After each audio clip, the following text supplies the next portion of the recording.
Sadguru Kripa Kevalam. Namaste and welcome everyone to Satsang today. Sadguru Shri Muji Baba ki Jai.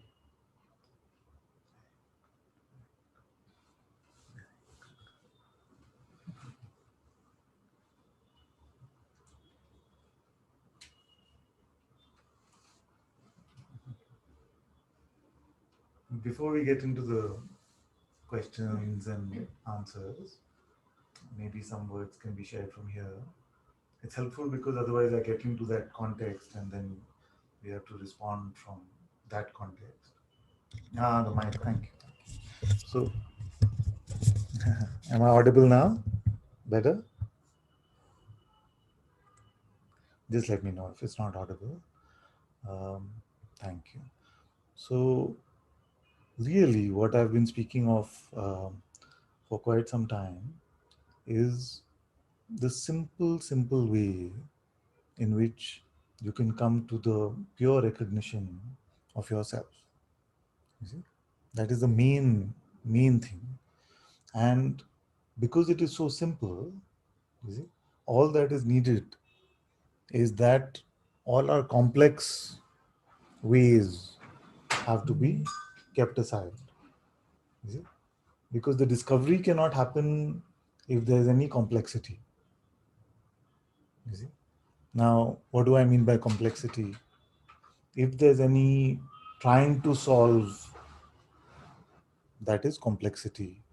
If there's any searching, where is it? Where is it? Where is it? Where is it? You see? Either seeming outside or inside, then that is complexity. You see? So, what I'm really introducing you to, and it's a rare sort of introduction in the world, is how to find yourself without even having to look. You see? Because our methods of looking are flawed. You see, we can use them for phenomenal looking. We can use them for worldly looking and finding. But we cannot use those methods to find ourselves, find our true self. You see? Now, the good news is that if you keep the false methods aside and the false pretenses aside, you see, what I'm pointing you to is fully available to you and fully apparent to you. You see? So a strange way to propose what I'm asking you to do is to find yourself without looking. What do you find when you're not looking? And not looking is not an avoidance of perception. It is just a lack of concern with what perception is bringing you. With me? Not looking is not the absence of perception. As long as there is waking state, there will be perception.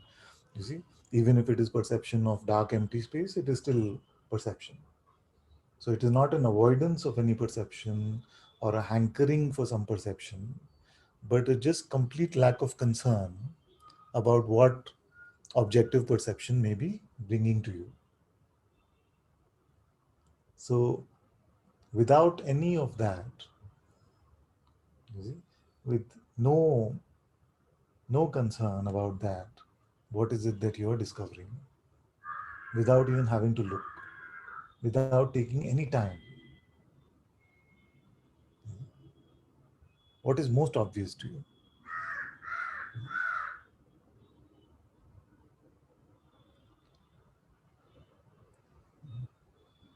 With me? You see? So, like that. I'm not giving you any time for the discovery because the discovery is not in time. Don't look and you will find. And again, don't look doesn't mean you have to avoid any perception. What do you find independent of perception?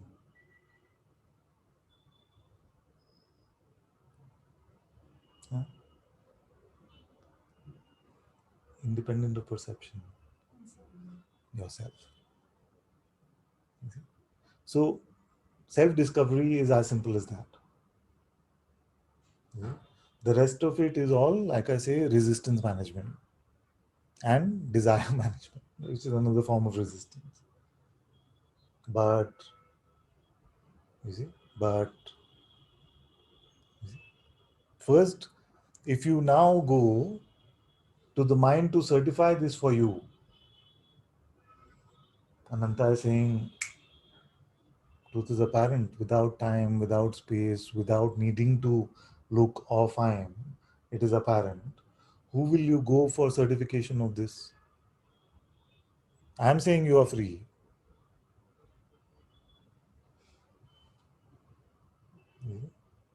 If you go to Mr. Mind, what do you think the mind will say? Even if it is saying, yes, yes, very good, this is it, it is only setting you up for failure, because tomorrow it will say, it will make a state out of this and say, see, that went away. It is easier in front of Father, or some stuff like that. You see? Okay, now, who is confused about the discovery itself before we come to resistance management?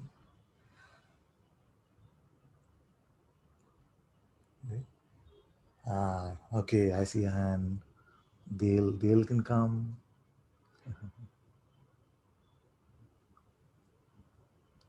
Hi, can you hear me? Yes, my dear. Yes, yes, yes. Good. It's lovely Good to to see you. I don't get a chance to come to Satsang too often because of work commitments, so I take the opportunities when I can. Wonderful. There's something I was watching on a video a little bit earlier. I can't remember the name of the gentleman, but he was making the distinction between using the conventional attention to look within to find Yeah, being. And I yeah, think that that is probably something that I've been doing for probably a couple of years after reading some things by Jiddu Krishnamurti and some of the other great masters, and also watching a lot of Muji videos. And this is, I think, where I have been experiencing myself as coming from. And so a lot of it, when I'm observing the phenomenal world around me and observing thoughts, then I think I'm seated in this place of being. So when I heard the gentleman the other day talking about the fact that, and also you reiterated the same concepts as there's almost something behind this that yeah, can witness this being, then observing the phenomenal world, and you can't actually reach this from attention. That was a massive wow moment to me, and I nearly sort of fell back off my chair because I do think for the last couple of years I've had this experience of being the being, which I thought was it. And what it also made me think of, because I'm very interested in the science of free will versus determinism and this sort of thing. And as a result of what you said and what the other gentleman said in the discussion with you, that if the view of the being from attention is the point at which the attention can get to, and then there's a roadblock and it can't go beyond that. What made me think then is my sense of the being a doer and yeah, being able to control my attention and send it to wherever I want to, and feeling as though there was an entity within me that's able to do this. Is it because at the moment I'm centered in the being? What's often has confused me is this idea of you are the witness consciousness, you are the awareness that is observing things happening on in the world, and they're just unfolding. yeah, But very much for me, for the last 2 or 3 years, it feels as though this being yeah, is in control of where this phenomenal attention can go. And so I just found that a little bit confusing because this idea of you are the witness to what's happening in the phenomenal world. Okay, you're not in control of it, it just happens. And that was one bit that didn't sit that well with me because it does feel as though this central entity inside me, whatever that is, that I thought was the true me, the yeah, true was able to control whether I come to satsang or not, whether I go and see the kids, whether I go and make a cup of tea, and these sort of things. So that idea of there being another extraction back from that is really completely blew yeah. apart I'm, for me. And I think it's maybe because I've come from a physics, mathematical background, yeah, using attention to solve this and solve that and solve the other. So even with things like who am I?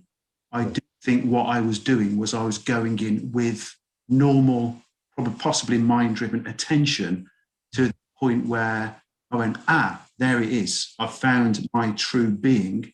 And I think I've always, for the last 3 years at least, I've been sat there Yeah. observing things from that point.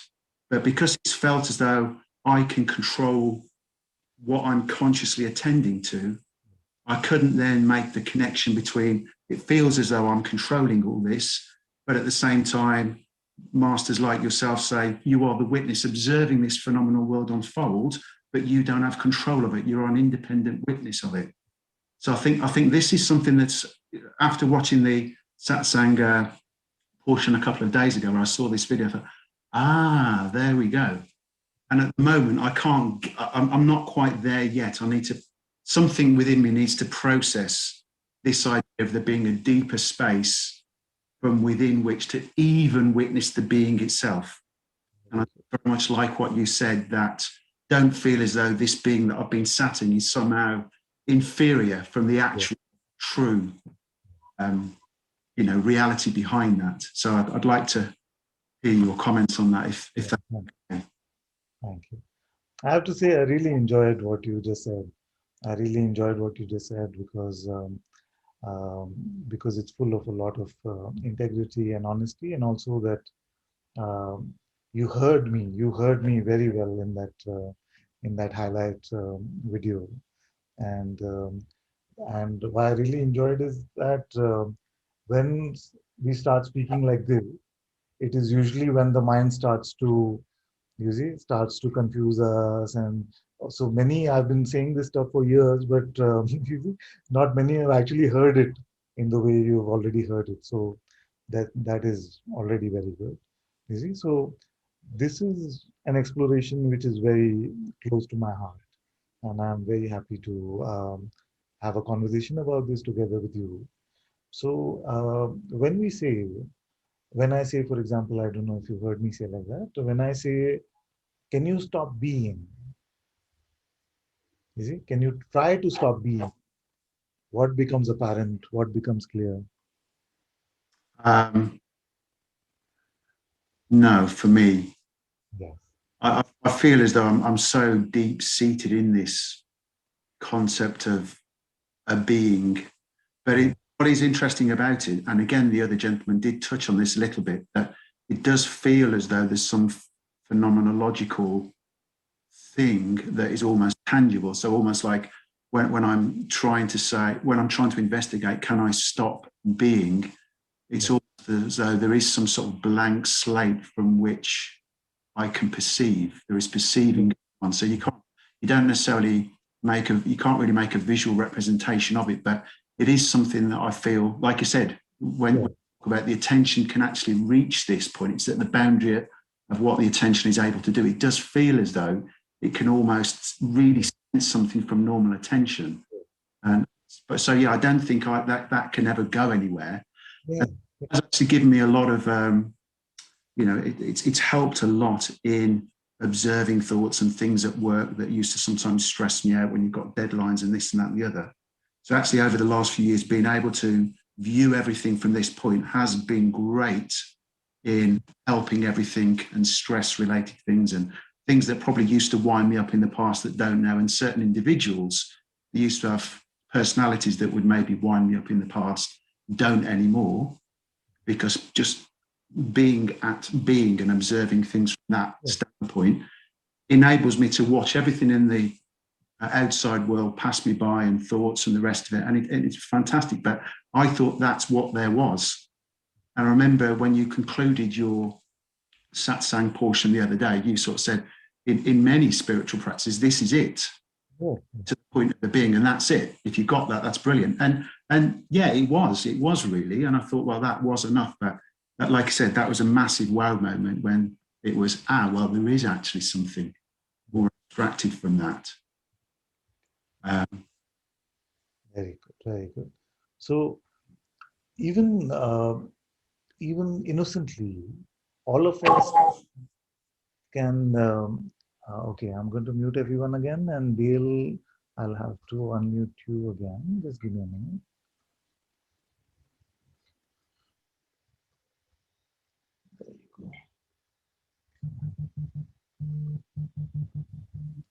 Okay, good. So what I was saying is that just intuitively, all of us will notice that there is like a qualitative difference in the two questions: can I stop being, or am I aware now?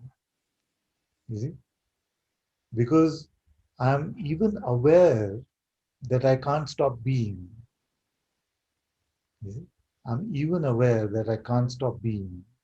Now, some may say, of course, that I'm aware of the arising of this being and the going back to sleep of this being, but we'll come to that in a few moments. What is important is that this discovery that I am aware, is that dependent on what we just talked about, the even the palpable, discernible core heart, the center of our being? Is the discovery that I am aware dependent even on that most primordial vibration? No, not at all. Not even, not at all. Very good. Very good. Mm. So it's not even dependent on that most, let's call it the most primal perception. You see, the most primal perception of beingness itself. It's not dependent on that. So if it is not dependent on any perception, what is the way in which we can confirm our awareness?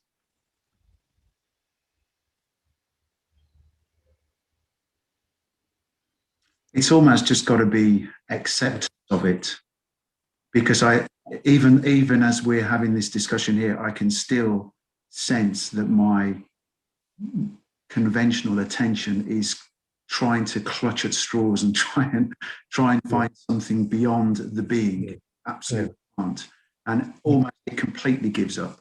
yeah, Completely yeah. gives up. Yeah, I mean, And so if it gives up, it is good, because usually what happens is the mind will play some tricks. Like it'll mm, create like a dark and empty space, you see, and the attention will go to that, and it'll create some visualization for you to make being at the center of that visualization, and it's all surrounded by this big void, you see, where but it's all still perception, you see. But that which is aware of even this perception, you see, is not in that visual, isn't yeah. it? It is, and yet everyone can confirm this, Mm, you see. And this is so strange, because all our means of knowledge, if we study the theory of knowledge, then all our means of knowledge, none of it, you see, can provide us this information or this knowledge, mm, you see, because this, what we call intuitive insight, you see, is beyond any sort of study actually. It just is. mm, So if I was to ask somebody, how do you know that you are aware? If I've irritated them long enough, they will say, I don't know, I just am, you see. You see? And because I see this often as well, that because this I just am, you see, is not spiritually glamorous sounding, we use another term called intuitive insight. mm.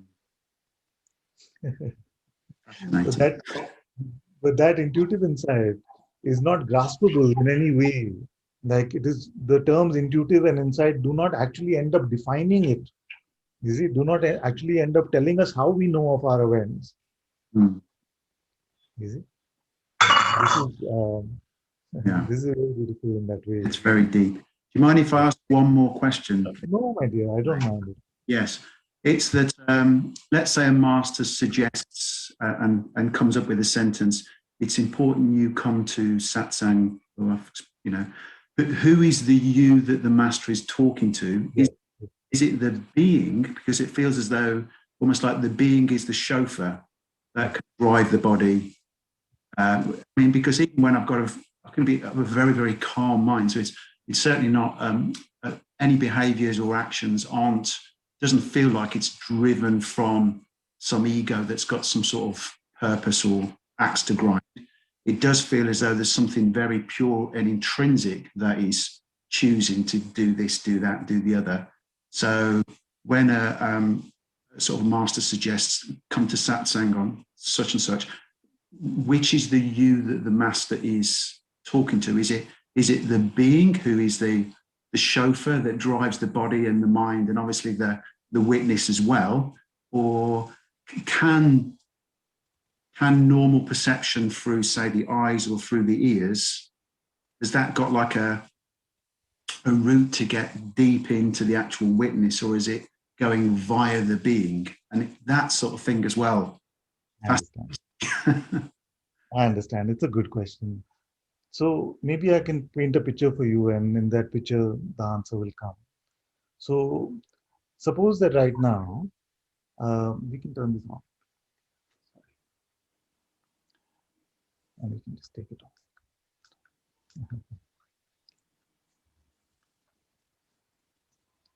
So suppose that in this moment, I was to tell you, my dear friend, you see, you are dreaming. This is just a dream. Mhm. Now, who would I be talking to just now? I obviously would not be talking to that body mind which seems to appear in the screen in front of me, you see, because if it is just a dream, then that body mind is also another character rising in that dream.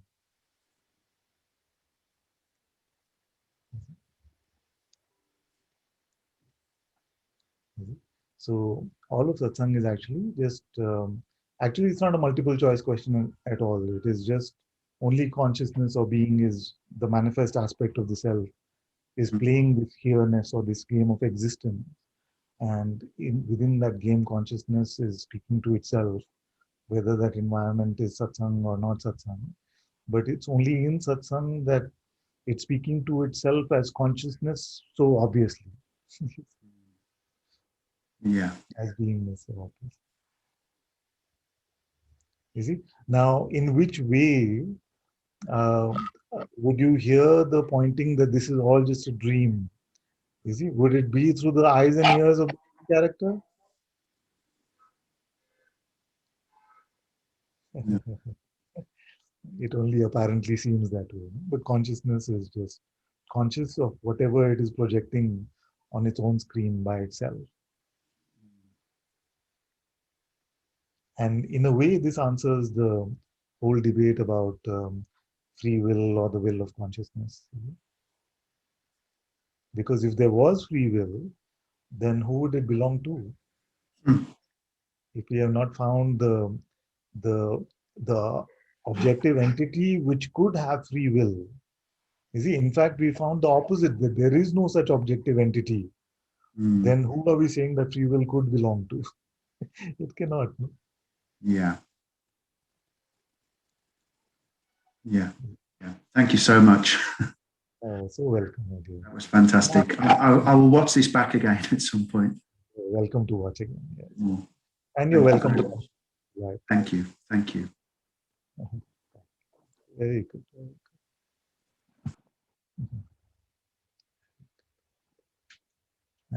One more hand is up. Ladia, Ladia. Thank you. Welcome. Yeah. If I can go back what you started with, Yes. your question was, are you confused by this? I Yeah. cannot say that I'm confused right now. I'm not confused, or I wasn't confused at the end before friend here started But speaking. that you are confused, that let's call it a fact, that I you are wasn't confused. confused. I wasn't. Oh, I'm Okay. sorry. I'm sorry. No, no, it's okay. That you are confused or you're not confused. Is that bad news or good news? It's a good news. Okay. It's a good news, but Either way is good news. Either way is good news. yeah, I do. I do. Uh, yeah, I just I felt I need help still, even though I'm not I'm not confused. I still felt like I need your help. Yes. That's why I'm here, my dear. I'm always here. I'm always here to help. So the question was, what is it that doesn't need any looking to find? Isn't it? Yes. Maybe I phrased it differently, and you can tell me if there was another pointing that stuck with you. But for now, what I recall is that What I was really pointing to is what is it that doesn't need any looking to find or to recognize, and it's beyond any sort of effort or time. It is just apparent in the most obvious way. What I remember, what do you find when you're not looking? Yes, That's the most what resonate. What do I find when I'm not searching for the self? I'm not trying to be the self. yeah, that's very good, very good. Mm. So what do you find? Maybe I can rephrase it a little bit just to bring some more pointedness into the conversation. What do you find which is not dependent on what you are perceiving?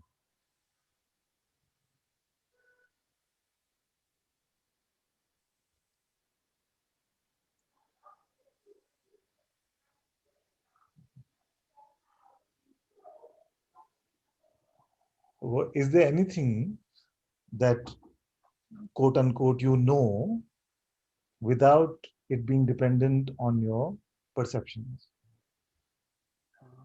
I'm here. I somehow something of me is here, even though something is coming and going. It's very painful sometimes, but Yeah. yes. So this I that is here, the I that is here, could you, if I was to say, do you see this I? That's why you're able to say? No, you don't see it. You No, see, I don't is see. it just because you heard about it in satsang and you heard about it from the masters? No, no, not right. No, not right now. No, something of me is right now here, but I cannot Yeah, see it. yeah, yeah. So wonderful that so wonderful that is. You see, because you have gone beyond this objective universe. This is what we don't realize. You see? This is what we don't realize when the mind is saying, but, you see, what is happening? I'm saying go beyond your perception. You've gone beyond this objective universe into something which is not in time and space.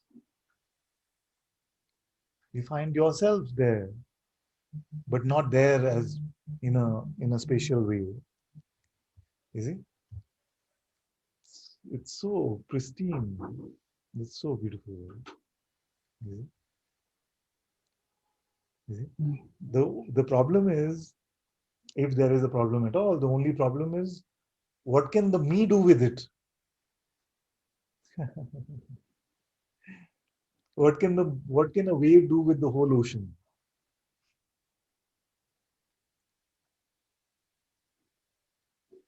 Nothing. The ocean is already, it is already full of the ocean itself.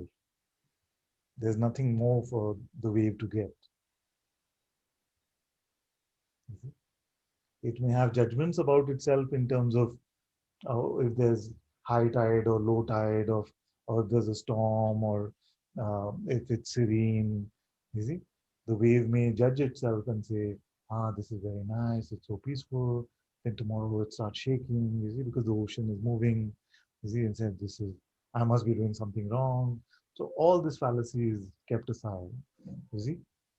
But what can the ocean do for the wave more than it is already done? You see, that its very existence is made up of it.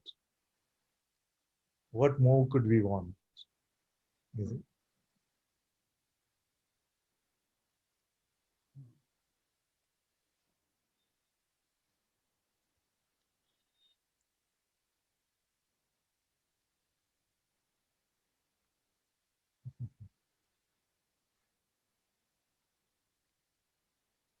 I'm trying to make some kind of problem, like that, because like during the day, it's like sometimes it feels so, like so hard. So you're right. Sorry, I'm cutting you again, but Yeah, you're right that the first way to try and make a problem is to bring time into it. You see, so we have these projections of the past and the future, and then that is the first method. You're right. So first you go to time. What happens during the rest of the time that you're not in satsang? You see, am I being the ocean then, or am I being the wave then? You see, the mind will present all of these things to you. But you're right, that is just ways to create problems where there are none. Even during satsang, sometimes even like strong feelings come. You see, but what, like, when a strong feeling comes, it's like some salt, very super strong salt water comes inside the wave. But whose is it ultimately? It's still the ocean. Who's going to take care of it? It's still the ocean. You see, there's the individual me that has to deal with a set of phenomenal appearances. It's just the fallacy of there being a separation in the wave and the ocean. There is no such thing. I'm sorry, I So just if a feeling comes, what does that mean?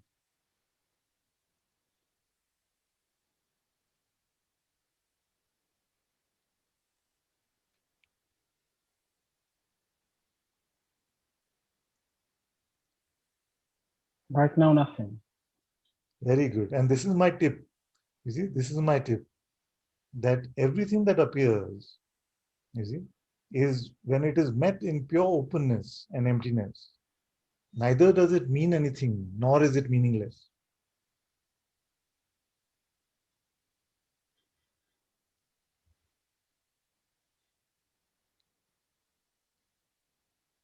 You see? And if we give it a meaning, or even if we say it is meaningless, we have made ourselves or believed ourselves to be an objective entity again. So if the idea, which is very popular, is that, okay, if I was really free, then this feeling could not come or should not come. You see, that is the meaning which is causing the trouble, not the arising of the salt water.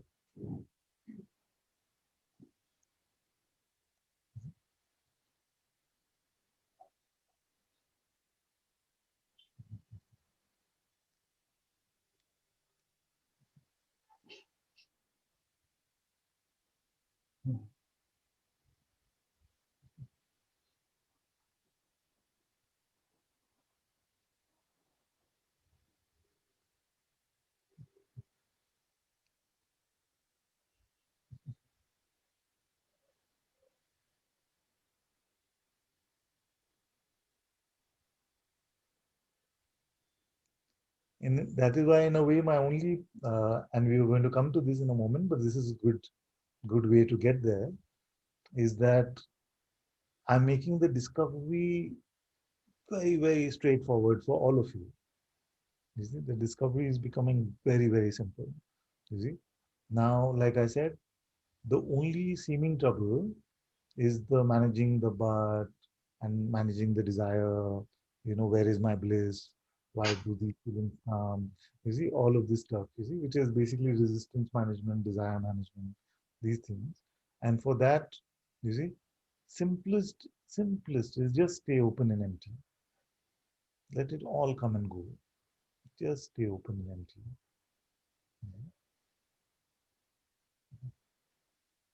You if we find, I don't know, I didn't have the feeling I'll say this, but the words are coming. So if we find that it's not open and empty, you see, it's sticky, then inquire or surrender. You see, actually, surrender and open and empty are not different really, but in surrender, we employ the tool of our devotion, the, the beauty of our devotion, to be able to use that divinity that we are touched by to let go of all of this at the feet of that divinity, which allows us to be open and empty. So,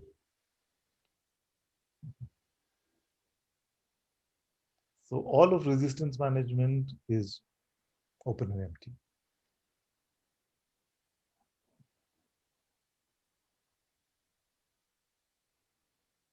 Thank you.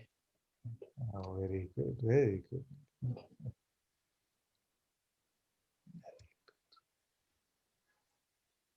Okay, I see Sarunas.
Maybe I need the last. Can you push the button? You want the last slot.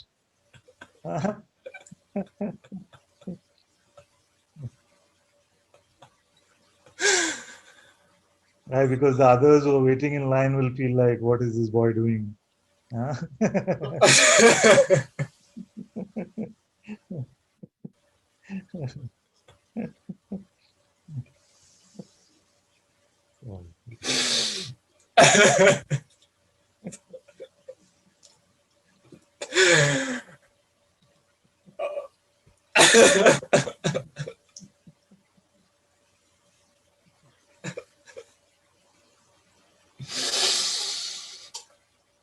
Oh my God!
Oh, yeah, yeah.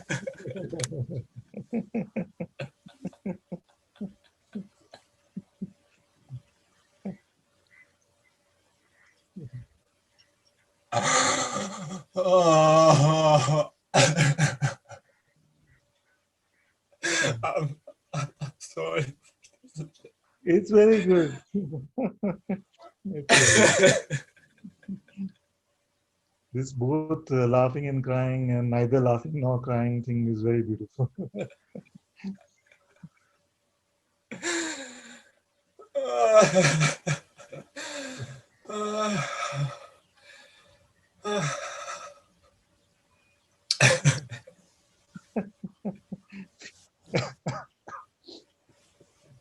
Swimming कर रहे हो? Can I get some glass for water? Give it to me after you get it, or I also picked up my glass of water at the same time. Bharat आ रहा है क्या?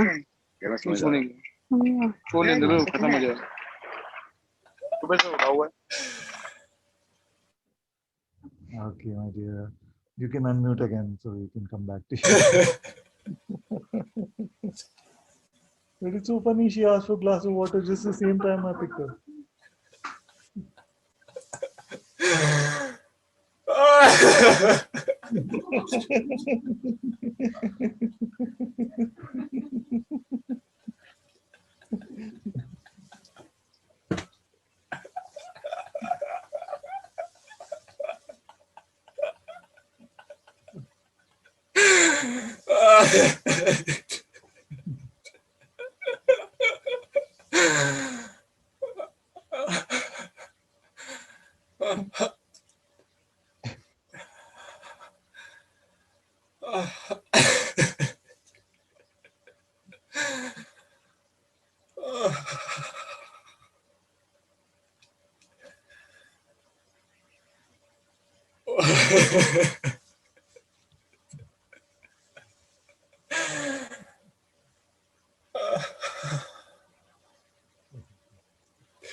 The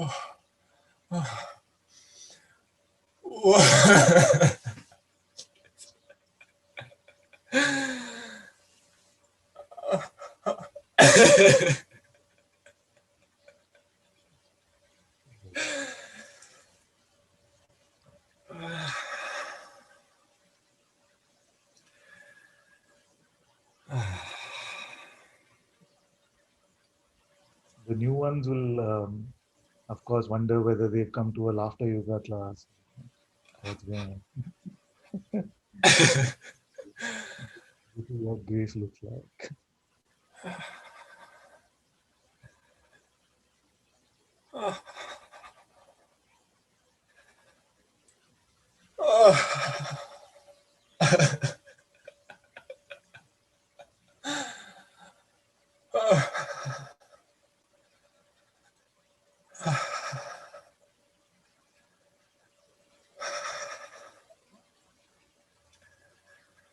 Was it something good?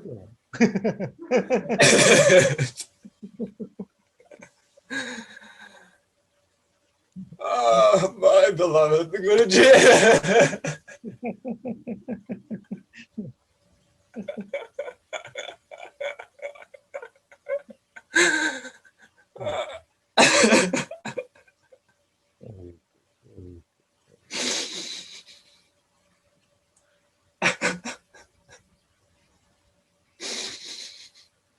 I'm very happy. I'm very happy.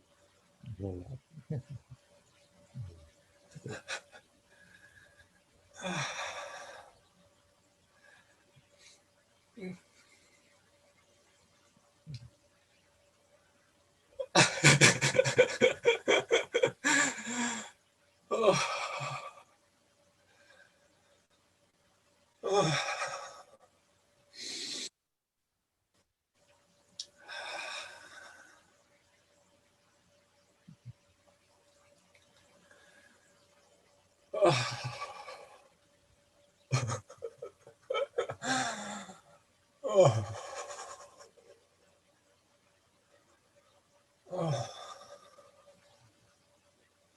Make sure you're going to get plenty of rest and drink plenty of water.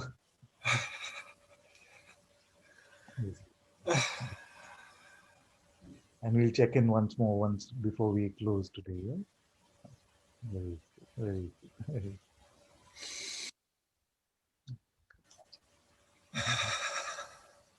Thank you. Okay. Next, I see Georg. Is it Georg or George? It's Georg. Georg. Georg, yeah. Hello. Hello, my dear. Nice to see you. Very beautiful.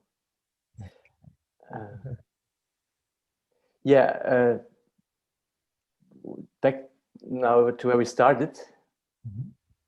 Maybe Yeah. I take it off.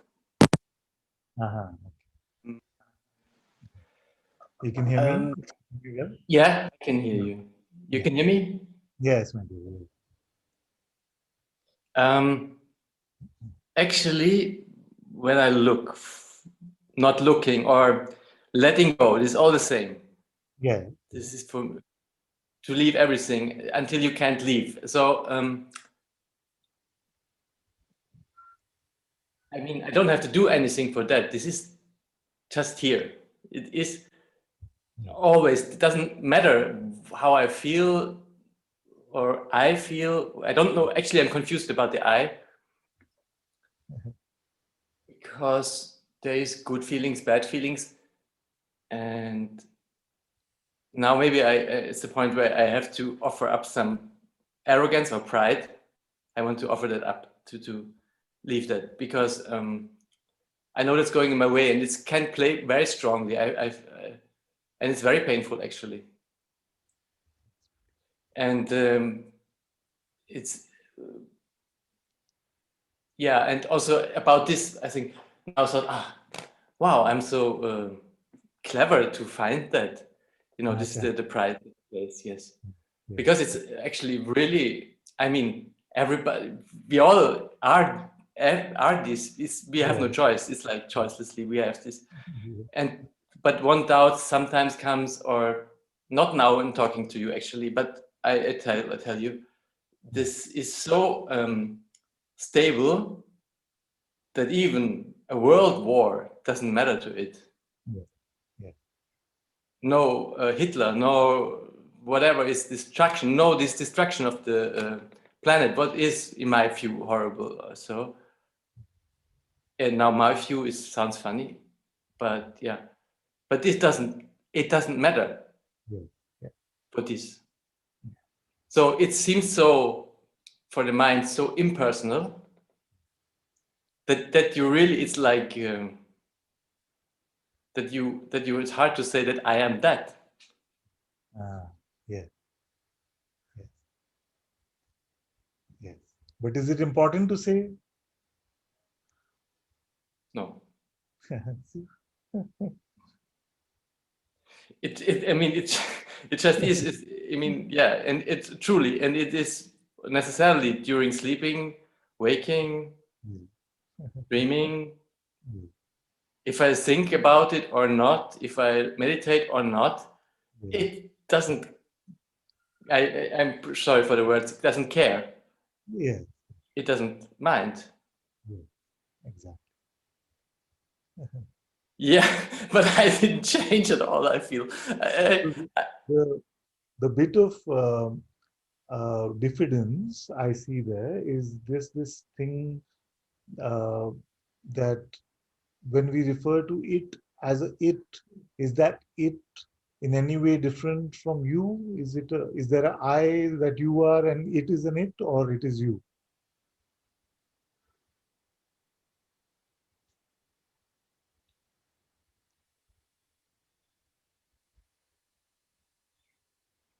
It's that what perceives me, as so. Even I'm talking to you, it's perceived. Yes. So the me is which one? The me is the person, the Georg. I see. And is the person perceivable? Yes. Acha, in what way? We're just having a conversation. There's Yeah. no pressure. um, it is So perceived. a body is perceivable. Yeah, Yes. Body I is feel the body. perceivable. Thoughts are perceivable. This is perceivable. But does the body want freedom, or is the body inquiring into its true nature? Is it? When we say the person is perceivable, what do we mean by that? Sorry. um, it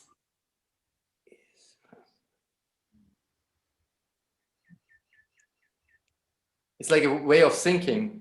It's like Exactly. Very good.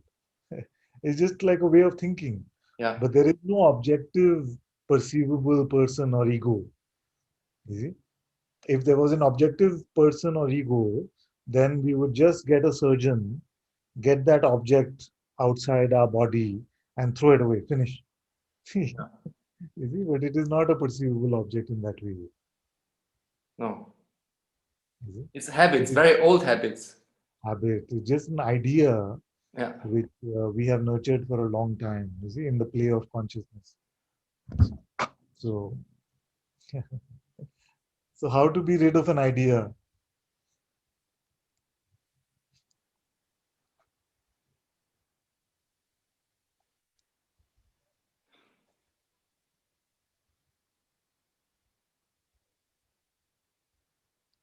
I mean, not giving too much attention, Yes. So just don't take it to be true. not to be true. Just don't take it to be true, which means Ah, that don't give truth value or belief or identification to the idea. Anything that proposes your limitation, anything which proposes your falseness, just let it come and go. Don't take it to be real. but there is a strong old habit to become a better person. It's like Yes, yes. this is that you think, okay, you shouldn't. This is nearly out of control. seems like this habit of thinking. It's so Well, fast. yes. So that which doesn't exist obviously has no control over anything. You see? And that which is the only existent, which is whether you call it consciousness or beingness or God, that is the only one who, if there is will, then it must belong only to that. Yeah. Yeah. I feel you're not talking to my mind. I feel it.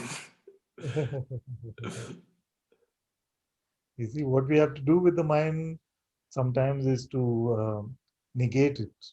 Mhm. Is to negate it, because sometimes what happens is that it comes up with proposals which we take to be true. So sometimes that something appears to us in the form of a master to get you to question the validity, the reality of these notions. Yes, because they can still become very strong. Yeah, they can seem very strong, and that is why satsang actually, and especially this type of satsang, is a deconstructive process. What is being deconstructed? Only our house of cards of thoughts. Yeah. You see, we build this egoic house of cards, so it has to be deconstructed. At the same time, also a lot of undeserved happiness is arising, and it's very strange, nearly. Yeah. Thank you very much. It's fine. For whatever arises, it's fine. Sometimes it happens. You must look at this video by Guruji. The mind, when he says that mind will call all its cousins and say, "You also come, come," which is that video? I will see if we can get this one before the end of satsang.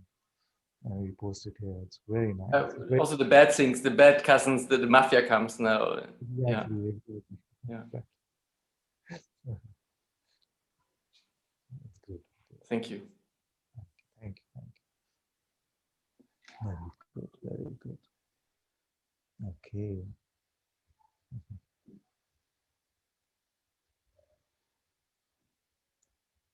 Dear Father, please confirm if every moment is an opportunity to disidentify completely with the mind. Then I think I recall you saying this once. Yes. You see, actually, every moment you are free from identity. So every moment is an opportunity to recognize the disidentification.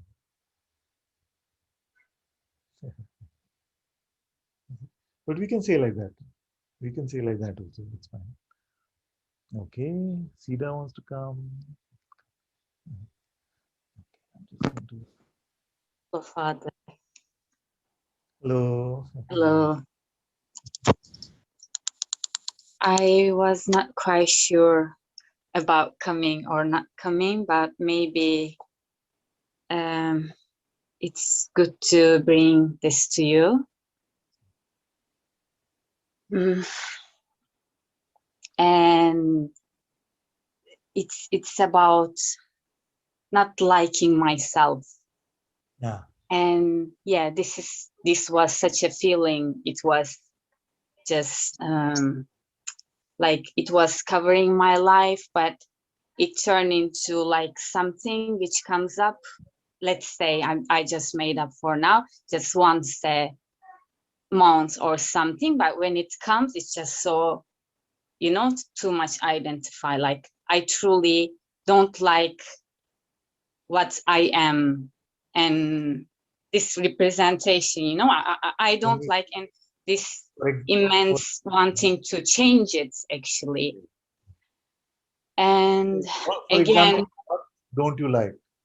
Can you give me a more specific example? Like what don't you like?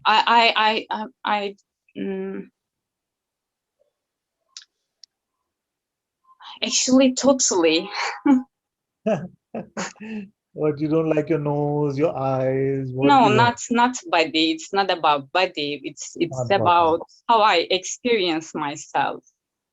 Which means what? Emotional layer or pain and pleasure. Not emotion, but what I am in relationships, in connections. And It's like, even though, sorry, I'm being slow today, but just so that we can define exactly what we are looking at. Is it what words you speak when you're in a relationship, or how you become, what how your role I take. what role you take? And I again and again do this, and when I don't try to fit in that role, it again same thing. It again turn into same queen, and this time that's one again the same one, and try to other way, and it's again like this. And yes,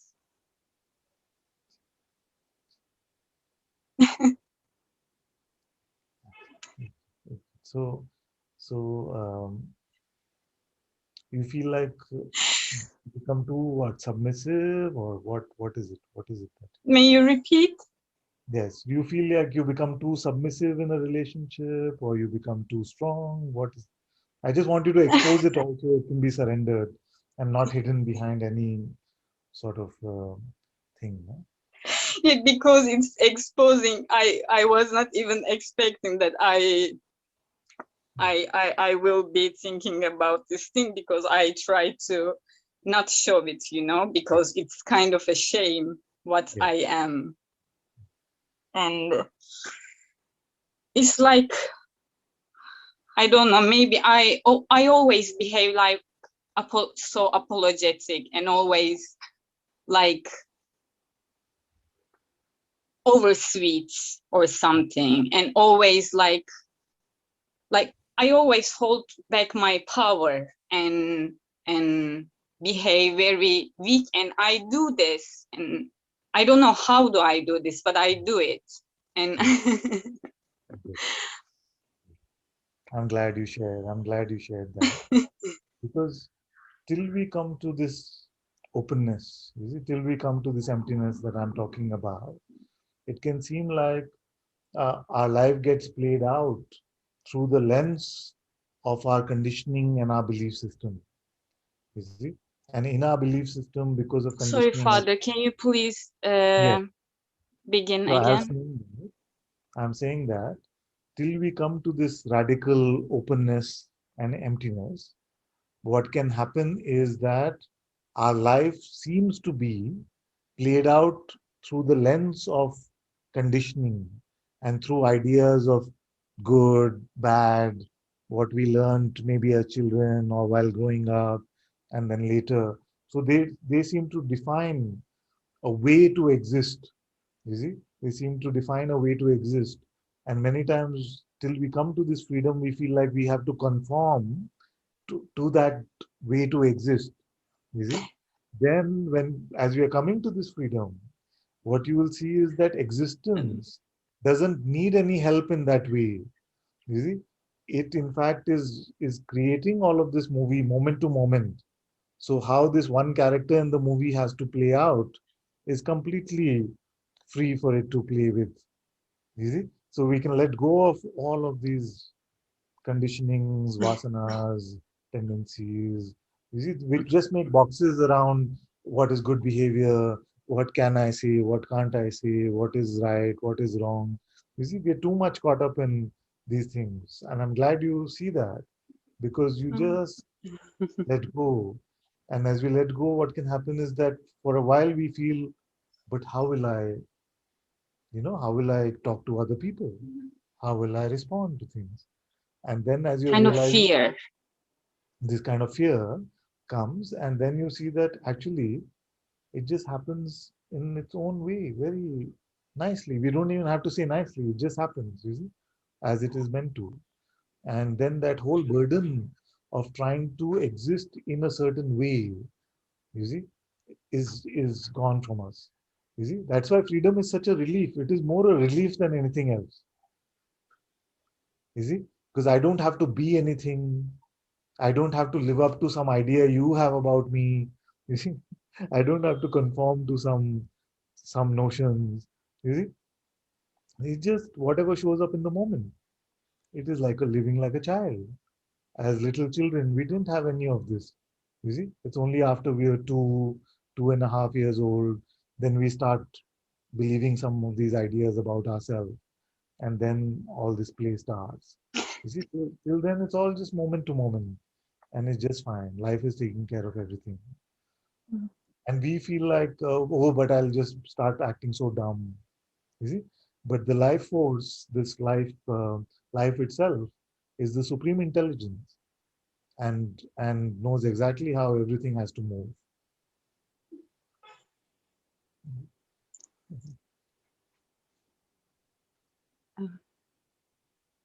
May I add something too? Yeah. Yes. And this is also related with this because I was playing and my role was like, you know, I don't know the word exactly, but this little easy and weak one. Yeah. I forget what I was going to say. Yeah, I fear to get reaction from people because my even little no becomes so offensive for people, you know, because they don't expect or something, and my little power just, what are you saying? How do you behave like me, like this? And I see, and just too much reaction comes through me, and even though it's very natural and actually normal thing, and even though everyone always doing this, but yeah, I also wanted to share. Good to see that. It's And good because what happens is that the seeming others around us also get used to uh, like projecting us in that way and make that box, the same box that we create for ourselves. Then others also put us into that box. And when you try escaping yeah, that box for yourself, you see, then the others will also say, hey, why are you behaving like this? You see, what's wrong with you? You know, this kind of thing. Because everybody likes to, your box is part of their box, you see, if you know what I mean. yeah, Like all the box of every relationship that we have constitutes our box, you see. So you have an idea of how Ananta should be or should not be. For example, you see, of what a master should be like or should not be like. A master could have an idea of how the disciple should be like or not. You see, so all of these boxes that we create for ourselves are just around these games, you see, around these projections. But freedom is to just not be constrained by any of this.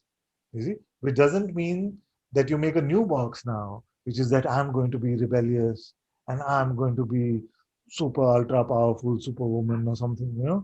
It is none of that because that is a new box. You see, but just open and empty, open and empty. From that, if one moment superwoman and one moment little kitten, it doesn't matter. You see, it doesn't matter. It's all okay. So don't exchange the box for a new box because this it is the doesn't temp. work. I tried it already. Yes, It's very it's good. the Very it's the other coin which I was talking about. Yeah, and you know, Father, little while ago, I just so much arguing has come up, and like I was arguing with everyone on the streets, everywhere, in even holy places, but somehow it was just so true, you know, when I shout or when I argue, it was just so true. And somehow also the connection, the argue was turning into very something beautiful. I good. cannot, I don't know how, but even the arguing itself just like a burping, and it was the experience so beautiful. And yeah, wanted to share this too. It's good. It's very good. Thank you. Thank you Thank you. so much.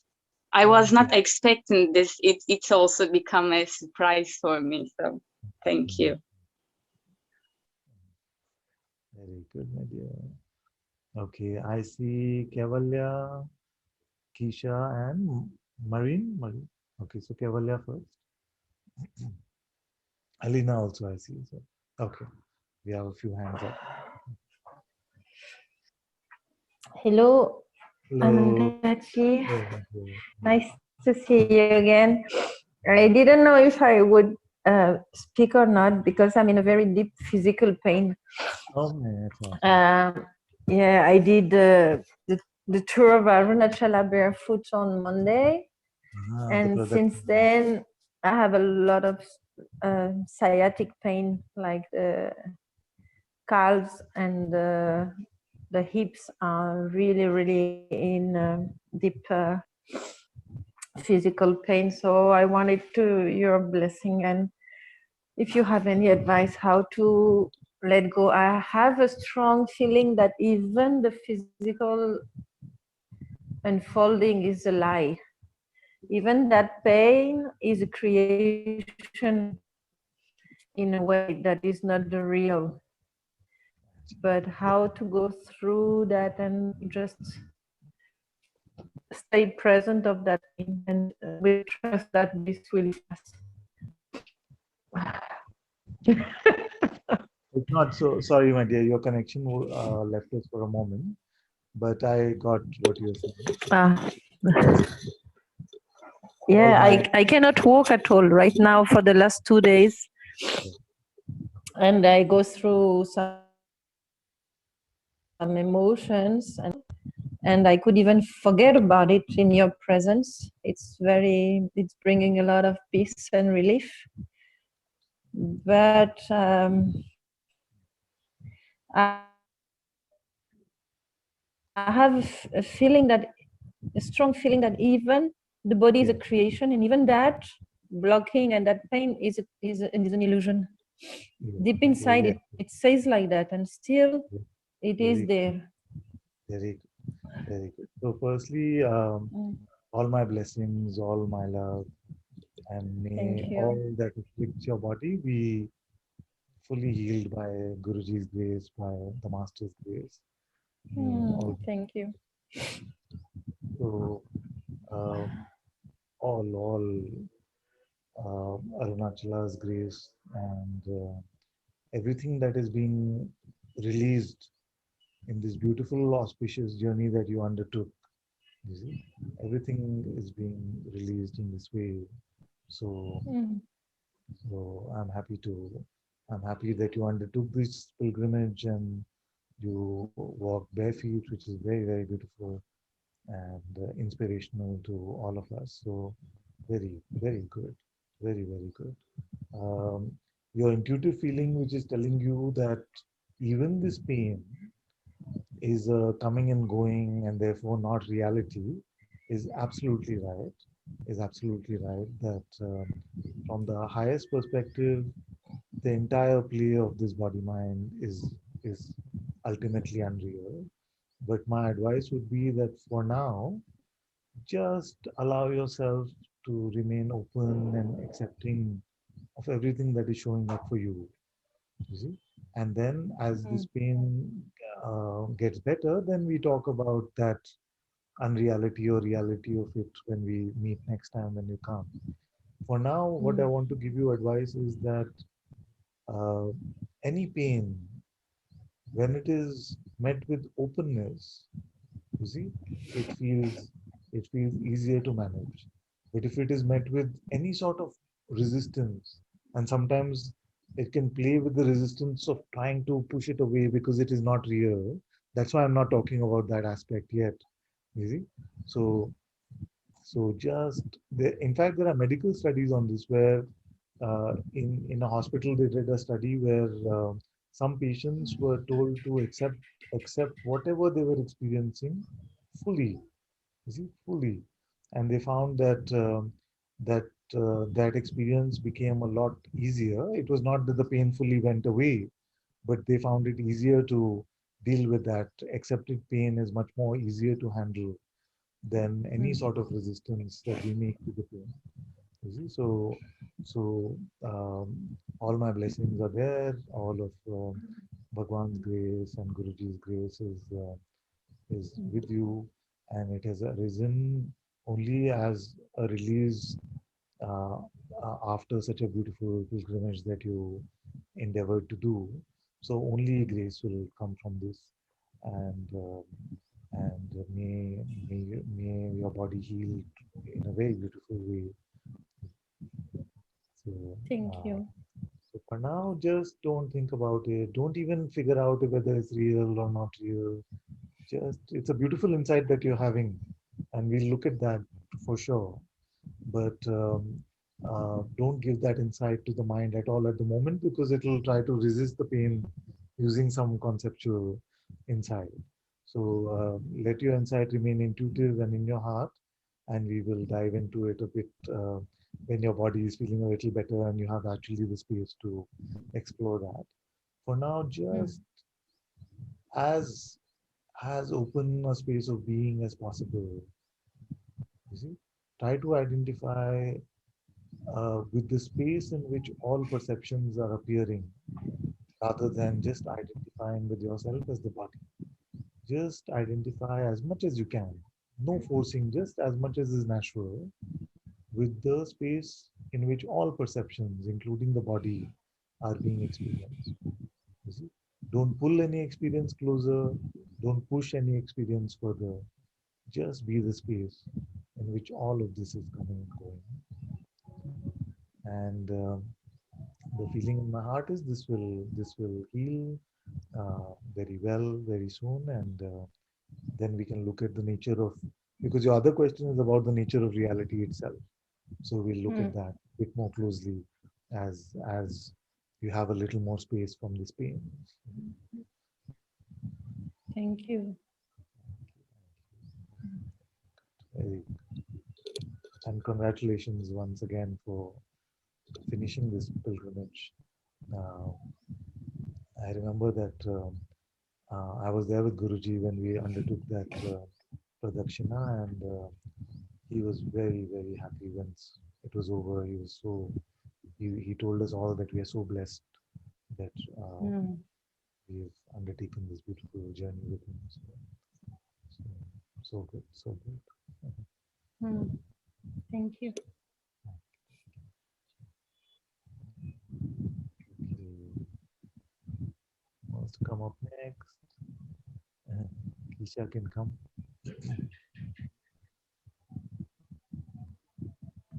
Hello. Hello, my dear.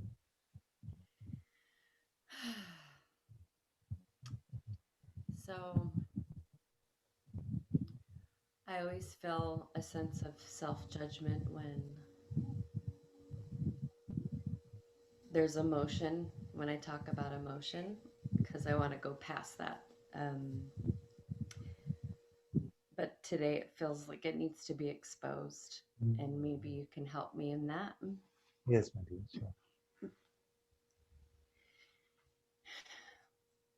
It's old. It's not. It's a lifetime's emotion. Like I know that this isn't new. Lifetimes of this, and it's in my heart, and it blocks from love and being soft. And I want to be soft. I don't want to be hard. Yeah. And I don't want to create violence through these emotions. Even it's not physical violence. Yes, yes. But it's still violence that I'm adding to the world. And it comes. And when you say soft, you mean more of an open space rather than a hard. Love. Yeah, love instead of protection. Yeah. And the protection is creating the violence. Yeah. And it comes in the form of anger or judgment. Yeah. And my whole family has it. So we all get to transcend that. Yes. But I just wanted to expose it because I don't want to keep doing this game of back and forth. Like I come to clarity and then it's like identity comes back in. I don't want to keep playing that game. So whatever it is that's hiding. Identity comes back, you said. yeah, just like some problem comes back that needs to be transcended, and I don't want to keep, I just want it all to go, whatever's hiding. I don't want it to come in little spurts here and there, just all go. So I hope that just in exposing it is enough. Yes. Very good.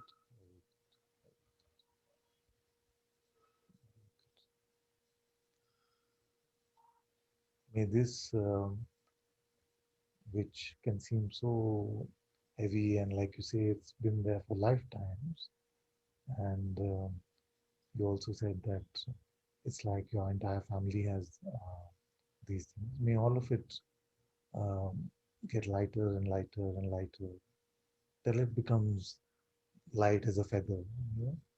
In this world, nothing fully goes or fully comes. It just, you can just become more and more open to it, but everything can remain in small, small quantities. In fact, the mind uses the idea of fully to set it up for failure.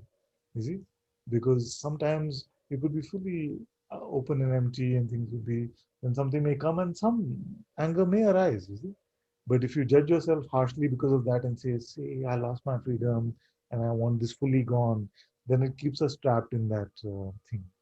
So that's why my prayer is that may it become like very light, and may it become as momentary, you see, as a fleeting glance of something. So then it just met with a little bit of openness, and it's just light. And the difficult part you've already done, which is to notice it, you see, to be objective about it, to have the courage and integrity to expose it. That is the difficult part. Now, um, let go also of the idea of 100% gone, easy, and just leave it to how it has to play out with Guruji's grace. Whatever has to play out. So it's not yours anymore, either the doing of it or the experiencing of it. You see, that is full surrender. Like sometimes what can happen is that we can surrender the doing part of it. I hope I don't do this stuff anymore. You see, so that then I don't have to experience this. You see? But that make the master the doer and the experiencer. Whatever is happening is their problem to deal with. You see, then it just becomes easy, and then you can be non-judgmental about yourself. You see, and I noticed this that. Usually, I feel like all of my children are so beautiful, open, empty, easy. But when I hear reports from all of you about yourself, it can seem like very different from that. So just allow me to make the claims on your behalf.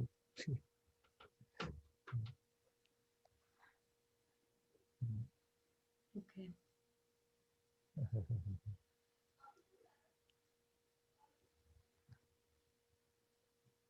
Very good, very good. You're doing very well.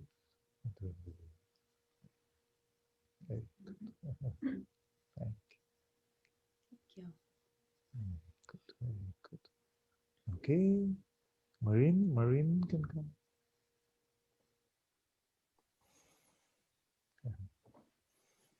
Namaste, Father. Namaste. Namaste. You can hear me clearly? Yes.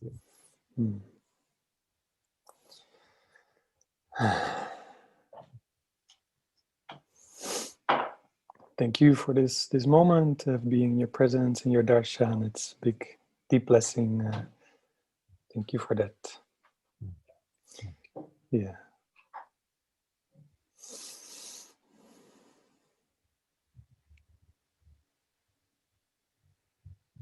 Yeah, I don't have any prepared speech. See what comes up, if something comes up. Very good. Very good.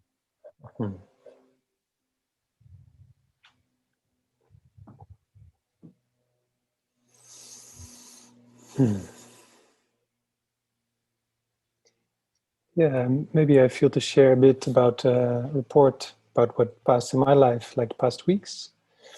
I'm a father of 3 young children, two boys, like a toddler age, and a small girl, baby girl.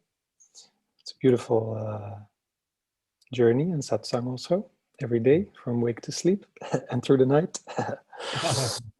And yeah, actually my But if you have 3 little children, what sleep are you talking about? exactly.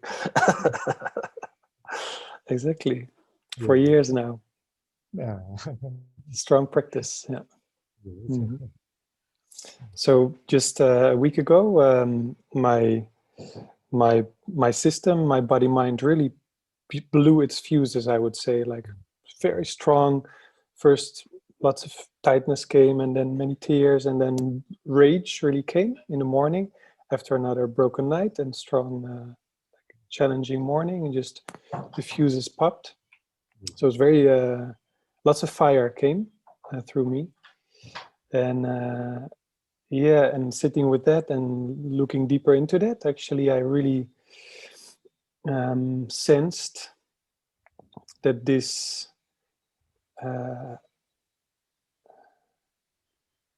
somehow in you know, my deepest intention is to embody this Guru's grace and love in this life.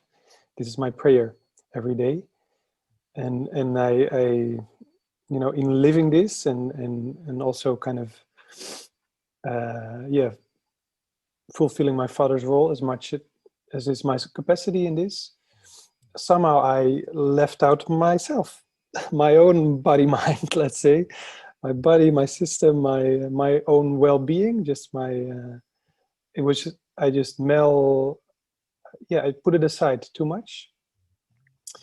And it was a very deep lesson actually in to include that, you know, in my love for everything, and my love for existence, my love for my children, and everything that I feel just care and love for, to include my own body and my own my own system in that. So it was a very yeah, I'm happy to share this in this moment now with you and see what your reflection is. Yeah. This is very important, what you share, and we rarely talk about this. So, I can somehow, in some way, relate to this. Even recently, um, um, recently in the last 7-8 years, where I started hearing satsang, and what happened is that I noticed that a little bit of dichotomy was being built in, where I was doing everything possible for the sangha, you know, for my children, as I consider them my children. But what happened is I was no longer considering this boy my child. So everyone was getting the attention and love and care, except this boy, who was actually my first sangha member. No. so so then I noticed that I would put every other child's needs before this one, and that was not healthy for this body mind. It is unfair to him in some way. So then I said that no, this has to change, and this one also needs the body to be maintained, a little bit of exercise and eating well, and some of these things, just some recharging the batteries, because in the sharing of satsang, a lot of the batteries get drained out from the body. So it came to my attention. Life brought it to my attention. And in the same way, actually, my report was just like yours, where you notice that because you have 3 young children, you spend so much time just taking care of them. Are they well fed? Are they okay? Is it the right temperature? Are they, you see, are their diapers clean? All of that stuff. Then we can forget about this boy also, which is you, and that also deserves some maintenance. It deserves some affection. It deserves some care. So it's beautiful to see this. Yeah. And thank you. Very beautiful to hear. And in reflection, I also see that actually it boils down very simple, actually.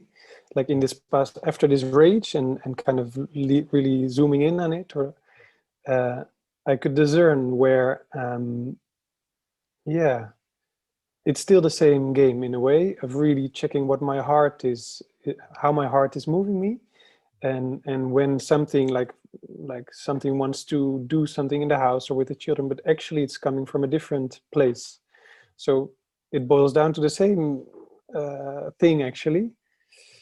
Yeah, that's it. Very, yes, intuitively, you know, sometimes it's so simple, just intuitively, and yet the mind has the capacity to create these small blind spots, you see, and there we feel like, no, that is, you see, I must do for others. We kind of, even one idea like this can then just create like a blind spot, and then life shakes us up a bit and chooses to return to our heart and, you see, shows us a broader or more universal existence. What's coming up now is so in this time I felt, okay, yoga is one way to recharge my batteries and to take care of my system. So in the morning, as my family is taking breakfast, I will lie down my mat and give myself this time. And then the two boys, after finishing, of course, they were using me as a climbing tree, which they do, and they enjoy. And some idea in me, actually, like a spiritual idea, I guess, was saying, okay, I keep my center and I do my yoga and I stay clear with this. But then actually it built up, and then another like moment of anger came.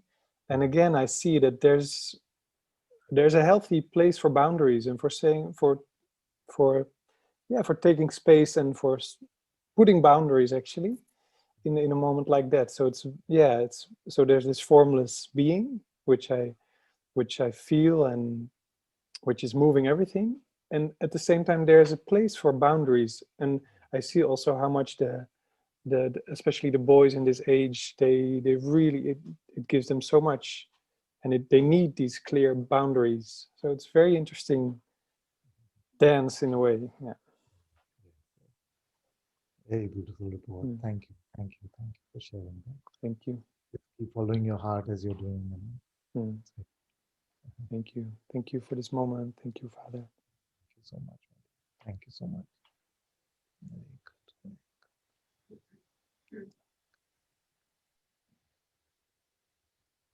Okay. I asked Helena. Helena can come. Helena. Yes. Hello. Hello. I'm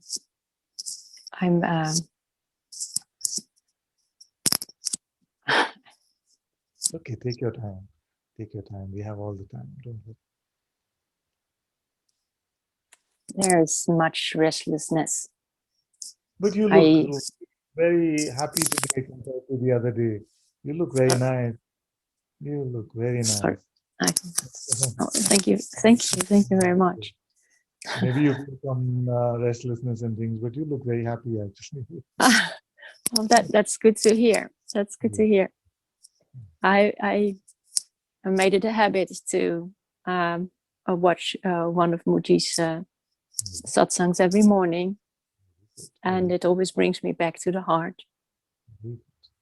So I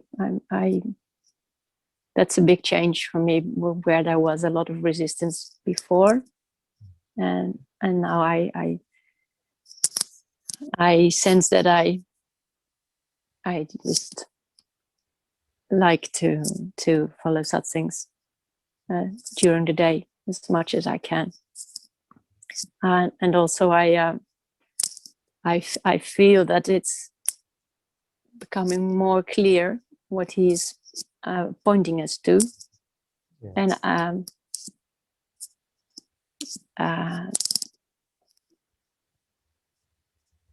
that's very I'm very happy to well experience that, and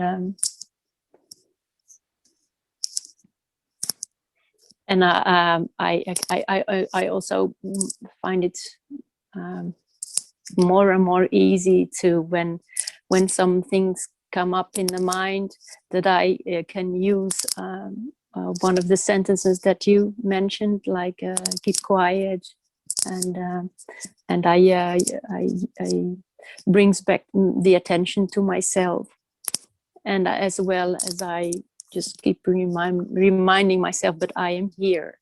So everything that is unfolding, it cannot change this, because this is always here.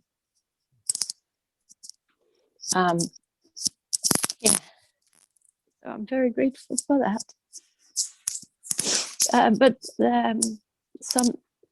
it looks like the mind or whatever, it brings up more things, especially in the night.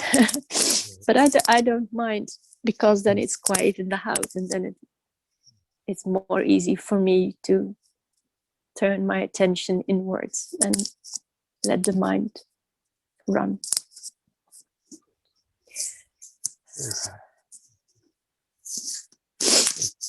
But I cannot hear you very well, I'm sorry. I was just going to say that I'm so touched by your report so far, and of course you can speak more, but I'm very, very touched by your report, and I can see that Guruji's grace is entering your heart, and it is going to take care of all that afflicts you. All that afflicts you will be taken care of. I'm very, very touched by this. You were saying, my dear, you were saying something else.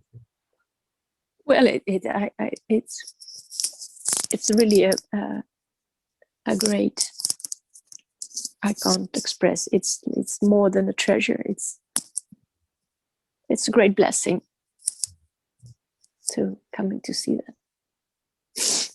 But and then sometimes there are two things in which the mind still can catch me, and so like today, it can be so mean and so deceiving, that although I'm aware that it's not me, and I know it's just going to pass, and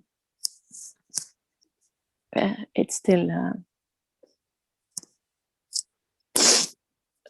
and the mind keeps bringing up questions like what to do with this, and you need to have an answer for that, and see everything is going wrong. What are you going to do about it?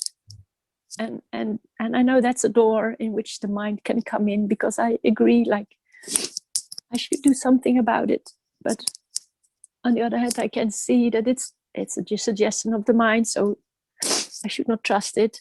And I really try to hand it over and say, okay, it will unfold in the way that it's in its own way. But still, it feels very painful, and I well, I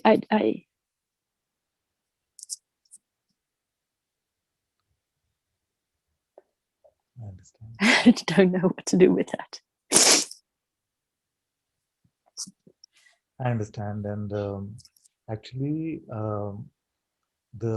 you're already on the medication. Is it? You're already on the satsang medication for this. What happens is that because these are deep-rooted habits and conditions, the mind has been believed for a long time. Therefore, it can seem like the medication also needs some time to fully. Already, it's starting to show its effects. I can already see the effects of it, but it does seem to take some time to unwind all of these conditions and all of these. What will happen is that mostly everything will become lighter and lighter and lighter and lighter. Sometimes you'll notice that the mind has saved up its ammunition, you see, and then fires all the shots at the same time, and then says, Yes. "See, I'm still here. Nothing has changed. You're still the same. You see, no difference, no point doing all of this. You see, so it tries to play these games with you, and what happens is that, like, I've been sharing satsang for 8 years now, but actually I've been saying the same things from the beginning, and yet almost every day I share satsang.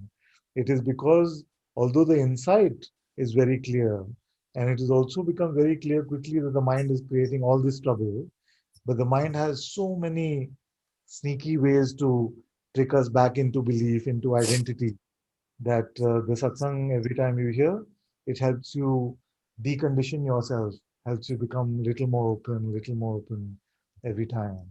And and that's how it plays out. You see? So these are conditions that we've carried for a long time, you see, and that what I call resistance management or the doubt management or desire management, that, you see, that can seem to take some time. The pointing, the revelation, the discovery is very straightforward. But to see through all the tricks of this sneaky sneaky mind can seem like it does take some time. And in a way, it is the process of development of trust as well, because the mind uses fear and say, if you don't take care of this, your life is going to become terrible. It's going to be a mess. What's the point of all of this? And when you learn to just stay with your heart and allow the heart to move whatever action has to happen or not, then the mind will sell you some fear and say, see, now this is going to become a big mess. You see? But you learn how to stay with your heart, and then the things work out. Okay, they don't have to work out according to what we think, you see, but it all works out just fine. And then you learn to trust your heart much more than you trust your mind. You see, and that can seem like a process. You see? That can seem like a process. So don't worry, you're doing well. You're listening to Guruji Satsang every day. I feel you're well on the way. And if you feel like, one tip I'll give you is that when you're convinced you don't want to come to Satsang, you see, when you're convinced you don't want to come to Satsang, press the join button and come. And press the raise hand and come up. Because the mind will play these tricks from time to time and say, no, no, no, it's not working for me. He's so confusing. What is he? Does this really work? I have to figure out my life first. It'll play all these resistances. You see? So my tip is just come. And as long as you come, you're taken care of. Don't worry. Okay. Thank you very much. Thank you, Angela. Thank Thank you you. so much. Very good. Very good. I have a request to make my mic louder, but it is the loudest, and it is actually my throat which is not so strong. So after a few hours of sharing, it becomes softer and softer, maybe. Okay.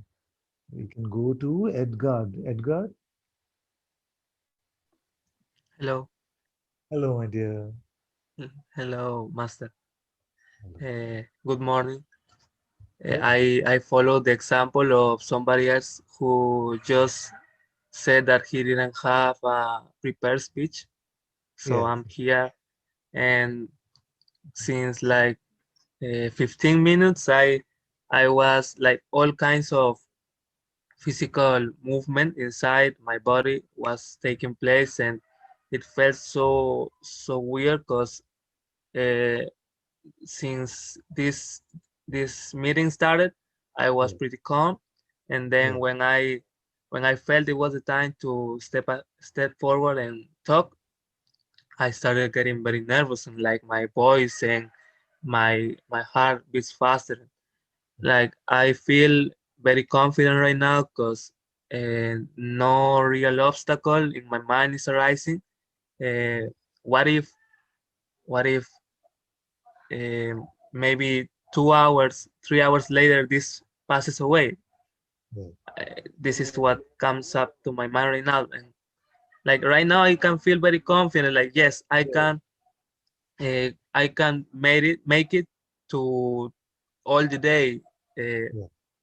all the week. But Yes. then deep inside, there is some little voice which says that maybe it's not true. That this has happened before. Like I believed that I was gonna be this calm all the time, but then it passes away. And just wanted to share that with you. Very good. Very good. Very good. And I want to tell you that you don't sound nervous at all. You sound very nice. You're doing very well. This is very common. The mind will play with this fear and it will say, yes, yes, you're okay now. But you see, it has happened in the past also, you were okay. But see what happened? You will lose it. You see? So that's why, like I was telling a previous questioner also, just leave whatever has to happen and the experiencing of that also to the divine grace. You see, let the divine be the both the doer as well as the experiencer. Then you don't have to also micromanage whether you are calm, whether you got angry. It's okay. Something, you see, in every life there will be some little bit of calmness, little bit of anger. All this will show up in life. We don't have to push anything away. You see, but when we are not attached to any egoic identity, then all of it just happens in the right amount. The recipe of this life is being cooked by the ultimate chef, and the ultimate chef is not making a mistake in whatever ingredient is being added to this life. You see, so you can trust that ultimate cook. You know, chef, the ultimate cook who's cooking all of this is God itself, and he's not making a mistake. He's not making a mistake in the recipe. So little bit of spice, little bit of sugar, little bit of salt, everything is okay. It's okay. It's all okay. You see? Just in that openness, just in that openness. You see, then you don't judge yourself. Because what happens with spiritual seekers mostly is that the spiritual check, the spiritual checking, you see, becomes the most oppressive. Like, am I being free right now? Am I being calm right now? Am I being, you see, we're constantly checking that, and we're sometimes we become guilty, or sometimes we become proud of how God is running this life, but we think that we are doing well or doing badly. So leave all of that to God. It's all in God's hands. It's all good, and you're doing well. You're doing. Okay. Okay. Thank you. Thank you. Thank you. Thank you.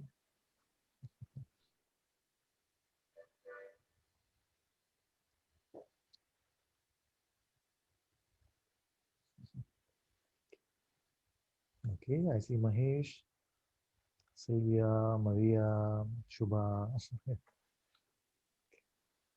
Hey.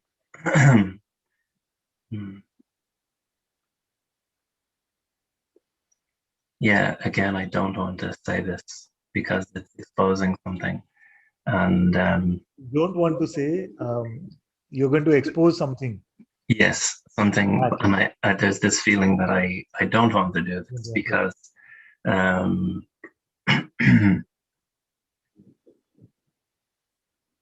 there's some idea of a self or a person here that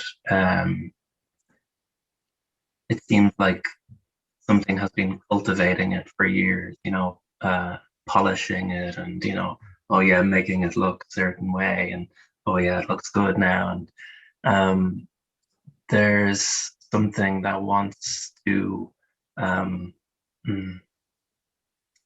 it wants to show off and it wants to get compliments and recognition and kind of affirmation, or you're doing really well. Yes, really good. Yeah. Well, oh, really? Wow, you said that. Oh, that's amazing. Oh,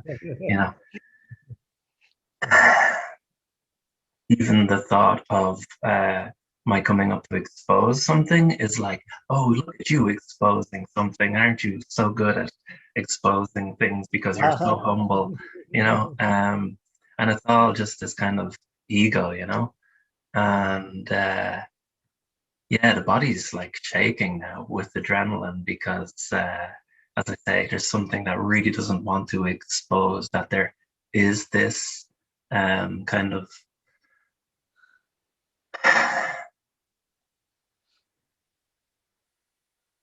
it kind of feels like it's ego, and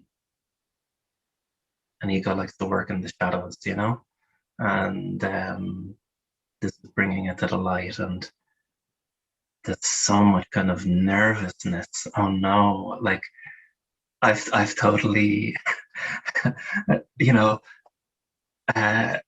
bashed my statue and it's broken to pieces. And what am I going to do now?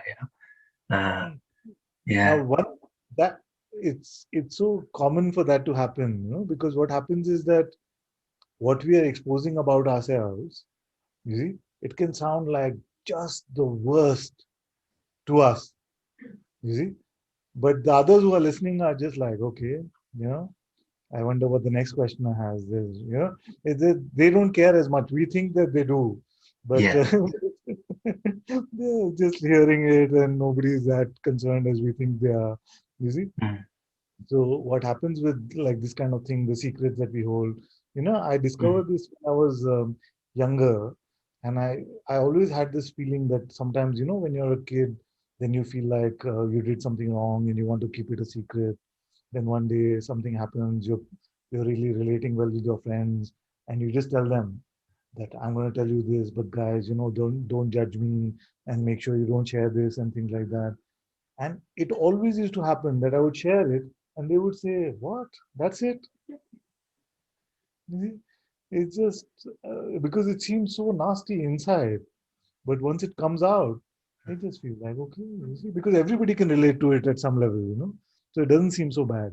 So yeah, so that's why when you said that right now it is feeling like your entire facade and statue is being demolished and things like that, but I found it quite innocent and harmless actually. And I also kind of was hoping, I guess, or I wonder, like that's just an idea of a person who wants to uh, be seen in a certain way, and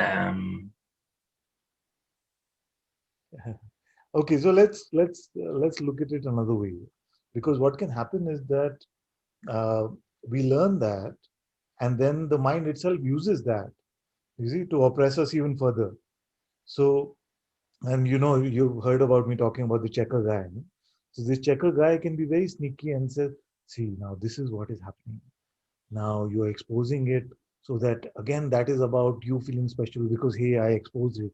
You see, so all of this like forms like an aspect of our ego which is very sneaky. You see? And it uses everything the master says to add to its arsenal, to mm, add to its ammunition, and says, see, now this is what you're doing now. This is where you're messing up again. Or, you see, you should stop doing that. That needs to go. You mm, see, now you started judging yourself. See what's happening. You see, it's mm, never ending that way. You see, so that's why I'm saying more and more these days, just where all of that game is happening, you don't worry about that playground. mm. You see, don't worry about that playground. And tell me if your heart is saying something.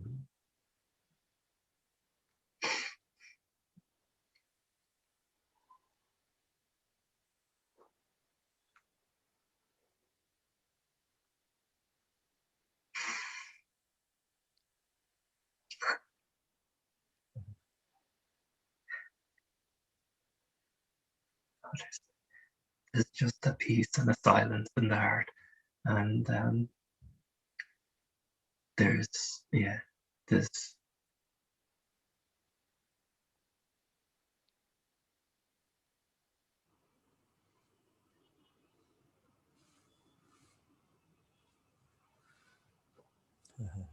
It's beyond even these words that I can like try to express with. Um, it's just beyond all of this play, and it's like even this that's being spoken now, all of this and this. Uh, it feels like it's it's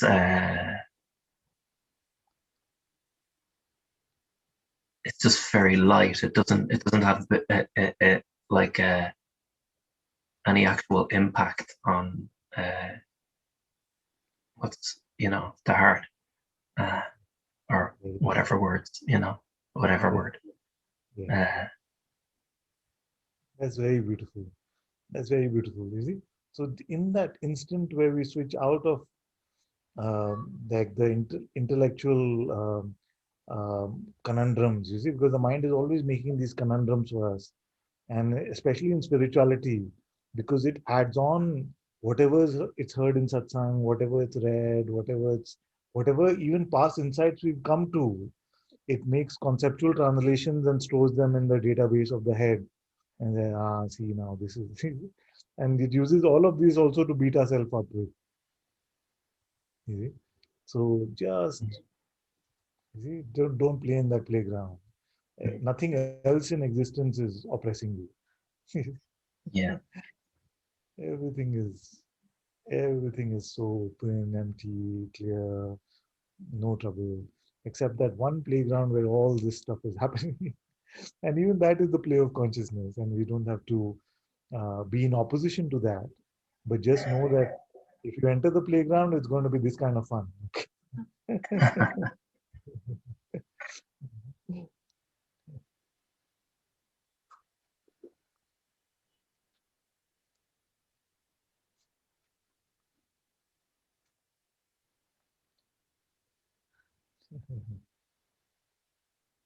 Thank you.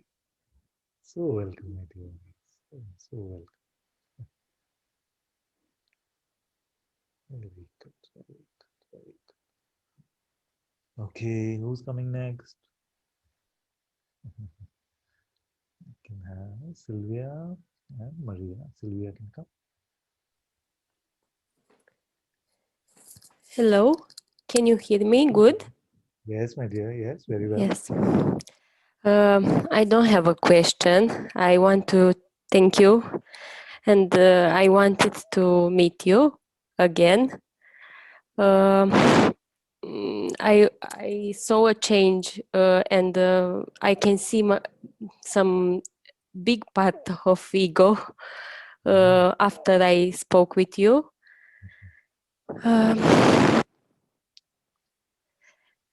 And I guess I identify with a small part of ego. I don't know how to explain. Maybe you can see that and you can help me to, because I try to define something. I try to take a shape and to say I know from to make a rule out of your words or out of Muji's words. And very good. Um, this is such a subtle discovery, you know, very beautiful. Because what can happen is that the words which are meant to do the cleanup, you see, yes. then those words themselves, if they're used conceptually and like you say, we can make a rule or a spiritual idea out of it, and then that, instead of doing the cleanup, is adding to the garbage. Yes. You see? So this, if you spot already, very good. You see? Very good. So then what happens is that you realize that anything, you see, anything, when we approach it from our heads, then it is all about limitation and need and grasping and getting, you see, about desire and time and space, all of this, you see. But when we let go of that, there's never trouble. You see, so all spiritual pointers are just meant for us to just let go of that. You see? Now, what can happen is that this itself, like all spiritual pointers, are so that we can let go of the mind. You see, that the mind itself can take on. Yes. Yes. You have to let go of that. Why aren't you letting go of that? You see, it becomes like that. You see? And So I'm very happy you spot this. I'm very happy you spot when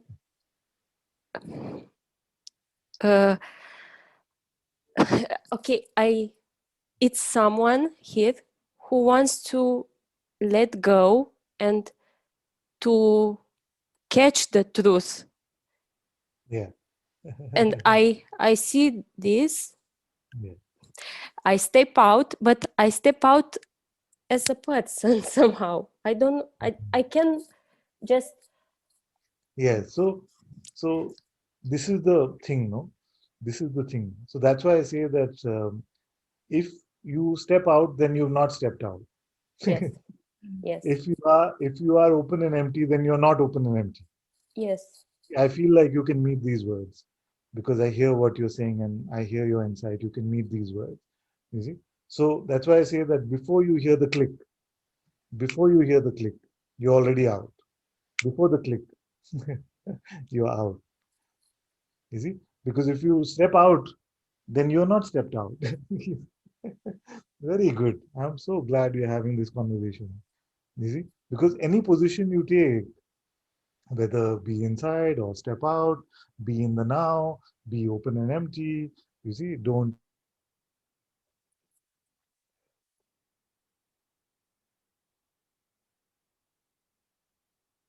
so still stuck in that. somehow can you, sorry, but my Yeah. internet just now doesn't work. It's something. Oh, Can you repeat maybe just 10 yes, words? yes. I'm happy to repeat this. Sorry. I'm happy to repeat. Is it better now? You can hear me better now? Yes, yes, Okay, very good, very good. So I was saying that that's why I say that before the sound of the click, you're free. Because yes, in that, you have no time to take a position. You see, there is no time to try and be in the now, try to step out, try to be open and empty, try to not identify. All of the spiritual pointings, you see, when the mind tries to apply them, they are applied personally and in time and space. But actually, the way they are meant is to go just like that. You see? So step out is this. This is step out. Before you can think about it. You see, this is step out. yeah, You see? But if you are stepping out like I'm going to step out, then that's not step out. You see? yes. Like nobody who is being in the now is being in the now. You see? It is still a position. It is still like a limited idea of ourselves. You see? So to be in the now is to be beyond being in the now, to be just in the now. You see? Yes. You can't determine anything there. You can't determine that this is that, this is the now, I'm being here. You see, it is more immediate. It is more immediate and it's more spontaneous.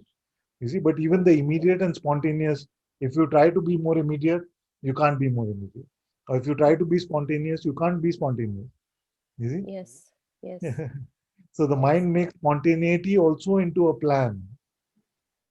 yes, You see? yes, So there are many yes, who are doing like this, no? That I no longer do planning. I'm only yes, spontaneous now. You see, but that's also a plan. Only spontaneous now is a very massive plan.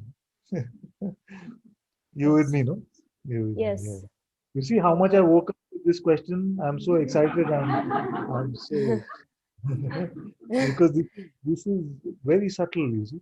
This is very subtle, and that means that you're meeting Yeah, yeah. you I'm pointing. So very good, Uh, very uh, I feel to share another thing. When I meet the master, I see it's just one. It's not two or yeah, yeah, a name or a body. yeah. But in that moment, in this moment too, it's possible to be identified with two. With I feel there are two. It's a kind of separation. It's Yeah. Just everything that you said after but, just throw it out the window. okay. Okay. You can do it. I feel like this kind of Yes. instruction I can give to you because Yes. I see the depth of your insight. You see? If you say this to me, I believe, and Yeah, I very good. okay. Thank you. Everything that comes after but, no? But is how the mind knocks. But. You see? Okay. And then it tells you a story. It tells you a story. And if you try to resolve that problem, you see, then we Yes. get in the wrong playground. You see, Okay. that whatever problem it tells you after but is never true. And this is for everybody, okay? Okay. Okay. Thank you. And I Very happy. I'm very happy. thank you. I somehow can I when Yes. it comes a seemingly problem and I can give this to the master fully Yes. or to say it's Yes, yes. because I heard to other people and yes, okay, Fully. fully, okay. Thank you a lot. Thank you. So welcome. Very good. Very good. The master will never mind. You see, whatever you give. In fact, want everything. The master want everything. So just give it. You see, just give anything that bothers you, anything that you feel is a block, anything. Just surrender it. It's good. Very good. Very good. Thank you. Thank you. Thank you. Okay, Maria.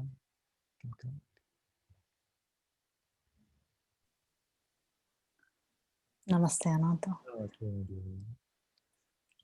I just felt like I needed to come up Yeah. because my mind was dragging me since last time. I was feeling sick, and today I was feeling sick, and suddenly I raised my hand and I stopped feeling sick. So, and I felt like I needed to speak to you about something. But suddenly when Sylvia was speaking, Yeah. Everything was fading away. Yeah. But I do feel like there is sadness inside of me. And I do feel where is that? it's in my mind. It's always in my mind, but I still believe it. That's the thing. And Tell me what you believe. that I'm a failure. At what? At everything. Like I cannot achieve anything, you know?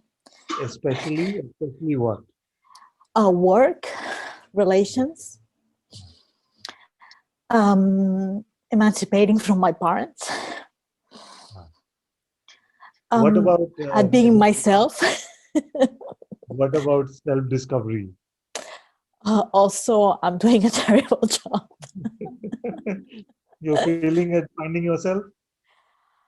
Well, I cannot like get to grab the book, your book, you know, the Knowing of the Heart, which I got it for Christmas, and I only can read. Lucky you got that one, you know. Yeah. And if that one is scaring you, that one is this thin.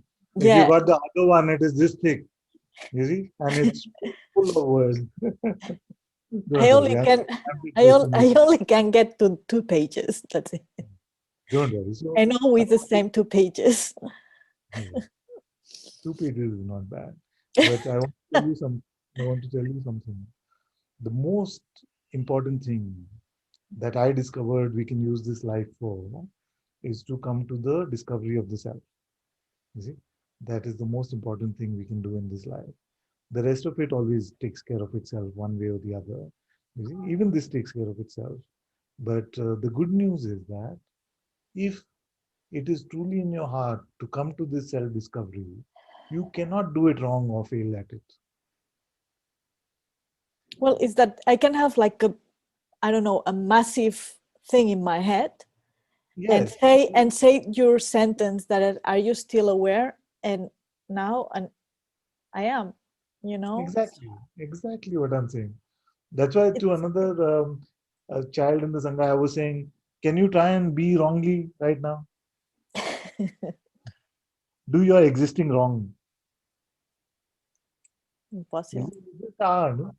Now, everything in existence is happening in the most beautiful way, effortlessly. Are you holding up existence in some effortful way right now? No. Is it? Now the trouble is the mind will say aspects of that existence, you see, which you identify with and say to you, no, see, you're doing that wrong. You see? But there are thousands of other things which you are not identified with, which it doesn't poke you with. You see? It doesn't tell you, why didn't you climb Mount Everest? You should have climbed it by now. You see, but if you identified as a climber, it would have poked you with that. It doesn't tell you, why haven't you won an Olympic gold medal, you see, in swimming. You see, but if you identified with that, it would have poked you with that. You see, so it is our identification with those things that gives the mind the ability to poke us with that. If you wanted nothing out of any of that, you see, then it'll be fine. How would it trouble you? Can't. So we set mentally an idea, you see, for ourselves and say, to be good at work, it has to be like this. You see? Then the mind will come and say, see, but you're just here, you should be like that. You see? But all of this is just intellectual harassment. No? We are harassing ourselves with our intellect.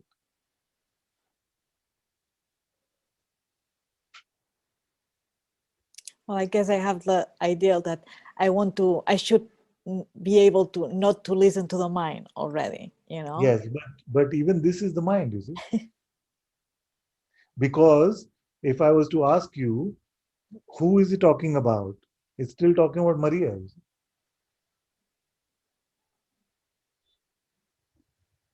The one who wants.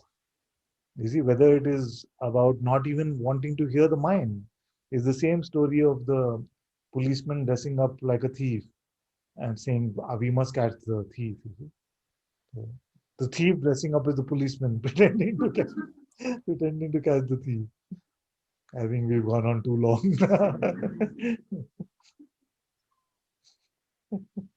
You see what I'm saying? So, the advice I gave to another Sangha member the other day, which was that you just remain open and empty and keep your spiritual diagnostics. You know the stethoscope, which you take, you know the stethoscope, how you take heartbeat, measure heartbeat? Yeah. Yeah, you throw that away. Okay. Don't measure spiritual progress or lack of spiritual progress. Don't judge yourself on any of that. Just open and empty. That's it. Why is it so hard to do it? Just start with this one. Gone or no? Gone or no? If you're going to dance to the mind's tunes, which will start with why, but, how, all of this thing, then it is just the same old mind trick, you see.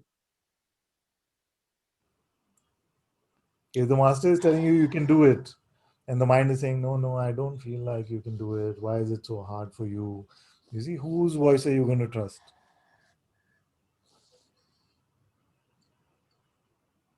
Now the mind will say, why can't you just trust the master? You see, this is the way the mind works. Don't go into any of those games.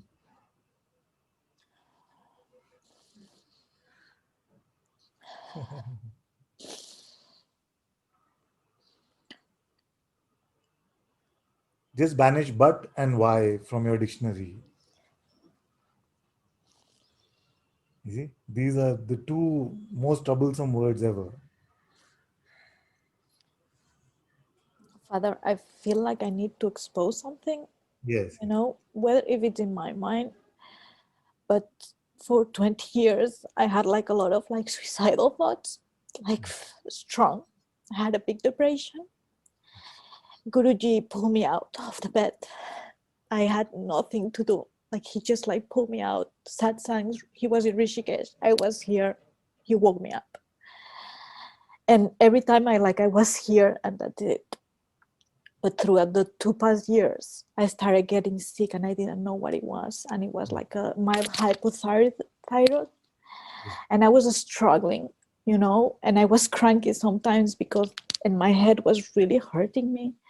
And then I found out that just by taking iodine, I was feeling better, you know. Oh. But lately, like the mind started poking like with some suicidal thoughts, which I try not to pick them, you know, because like Guruji made me really strong. And with many things, it's like his grace has been so big that I cannot like even explain. I will go whole satsang explaining the miracles he's done in here. And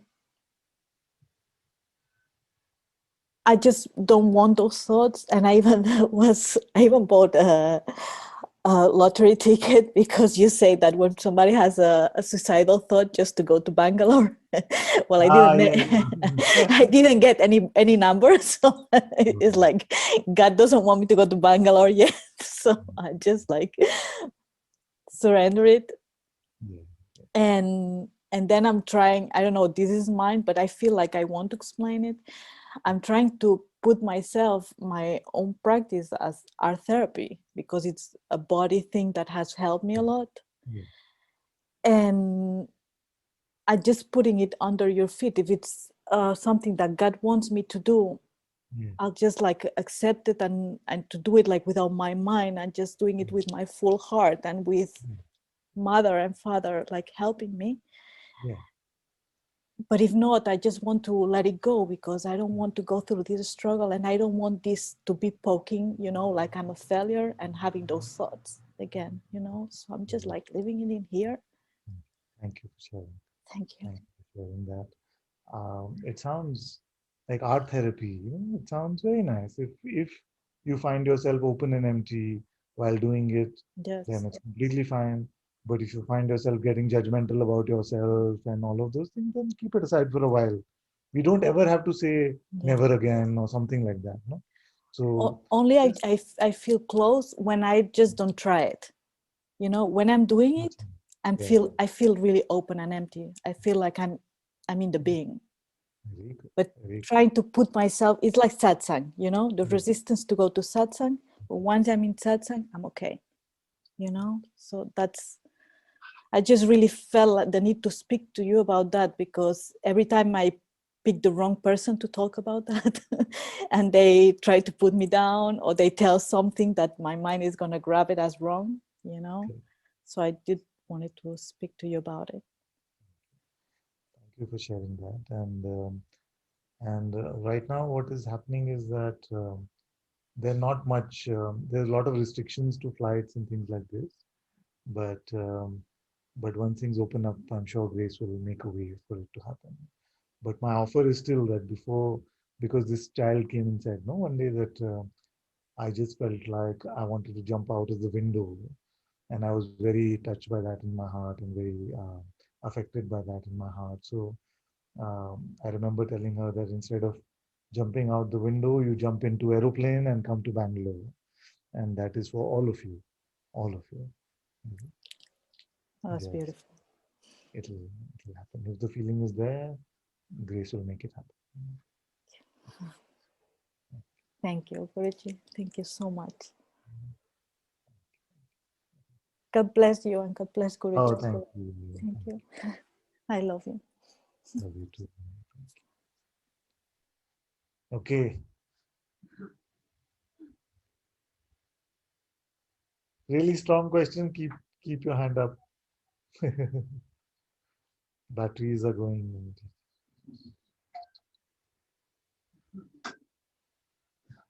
Who's going to wake me up with their question? Good. So I see. Da, da, da, da, da. Okay.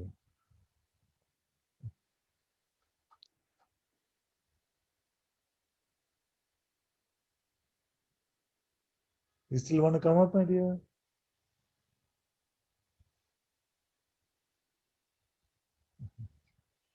Okay. Poonam doesn't want to come now. Yes, Father.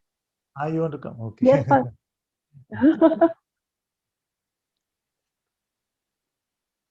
Is it only your audio or is video also there? No, I'm just setting it on. Yes, Actually, Father. Namaste, Father. namaste. Actually, it is in continuation with that Mahesh. He was asking about the close exposure part. No? Like whenever I try to expose something, then this thing comes in my mind that it's mind or notice or I really don't know. But this thing comes, okay, fine. After exposing this thing, my ego is getting a breather.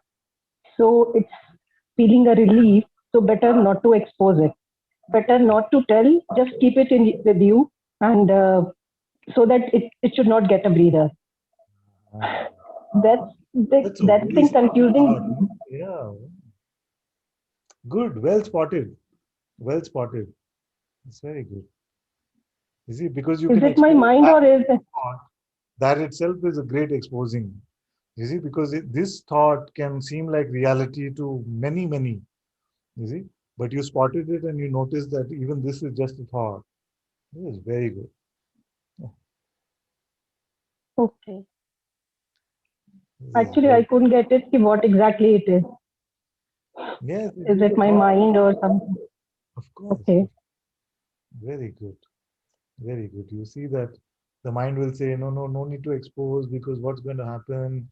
The ego will just find itself some relief and it'll get some stuff off your chest and no point. You see, keep it in trouble. Keep it Yeah. in. Whose voice is that? Very. You see, and how to tell whose voice it is? How to tell whose voice it is? When you explore into what is it representing you as?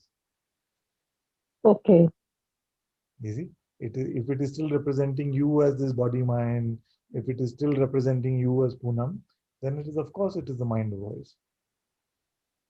Okay. That I couldn't get through. Like, is it mind or really I'm noticing this thing? No, it is true. I'll give you some more tips. You see, so how to distinguish between the mind and intuitive guidance? No, so first is Okay. the representation itself. You see, the representation itself.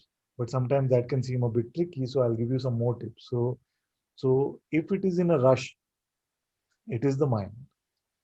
You see, if it Okay. something out of it, if it is trying to grasp something, even if it is subtly grasping, you see, but still it wants Okay. something, it is still the mind. You see, Okay. but if you experience the presence of love, if you experience the presence of presence itself, peace, if there is no rush in the guidance, if it is not saying you must do like that, you see, if it is not pushing you, it is just Okay. natural, you see, and it feels like it can wait for lifetimes. It is really in no rush. Then that voice is your intuitive guidance. Okay. Thank you. So well. One more thing, you always mention this thing now, like black space. What exactly is that? Because I just get stuck into that. After that, nothing comes.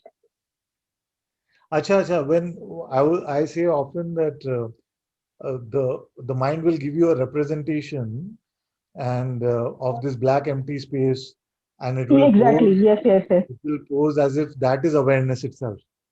You see, big black Yeah. self. Yes. That, but you can just ask yourself who is aware of that. Is that Okay. is that empty space? Is that like an empty dark room? Mhm. So just use that inquiry. Who is aware even of that dark empty space? Okay. And I'm happy to hear your report about it next time if you look at this question. Okay. Thank you. Thank you, Father. Very good. Very good. Very good. Okay, then Madalena can come, my dear.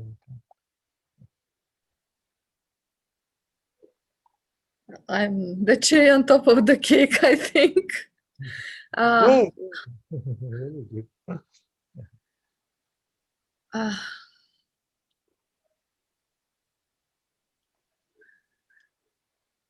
when you asked the question at the beginning of the satsang about confusion, I was confused. and then I try to sit quiet and see what's going to happen during the satsang. Did And I my ask mind. about confusion? I'm confused about that question. No, what is it? Just remind me, my Uh, dear. Look, Century. it's midnight, so it was like you ask a question what's there without looking, and then you ask the question, is anyone confused about that? Yeah. And I put my hand up physically, but not on the screen. I see. And then I tried to sit quiet, but I think my mind got quiet, but the kind of quiet, numb type of quiet. Yeah. So I couldn't understand much in the satsang. And then I thought I should raise my hand because that's resistance. Good, good, good.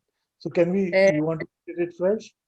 I feel like it's a good way to close satsang also, because we started with that. And so basically, maybe I said it in confusing words. What I'm simply asking is, what is it that does not need any perception for you to confirm that it is?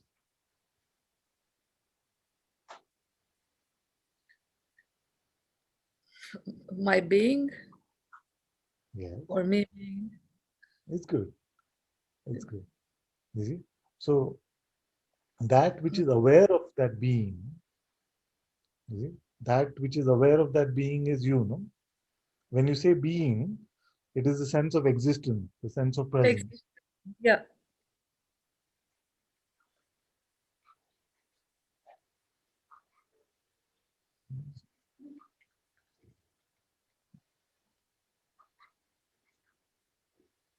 So this that is aware of this even sense of presence, is you, no? Yes. Is it? But do you see this you? No. That's all I'm saying. It's independent of perception, the discovery of you yourself.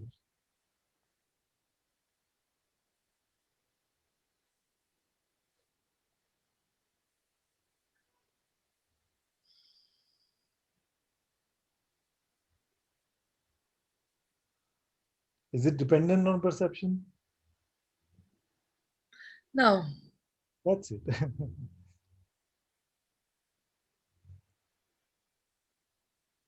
I'm going to put my mind at your feet to deconstruct all the thinking that comes with it. So please look after it.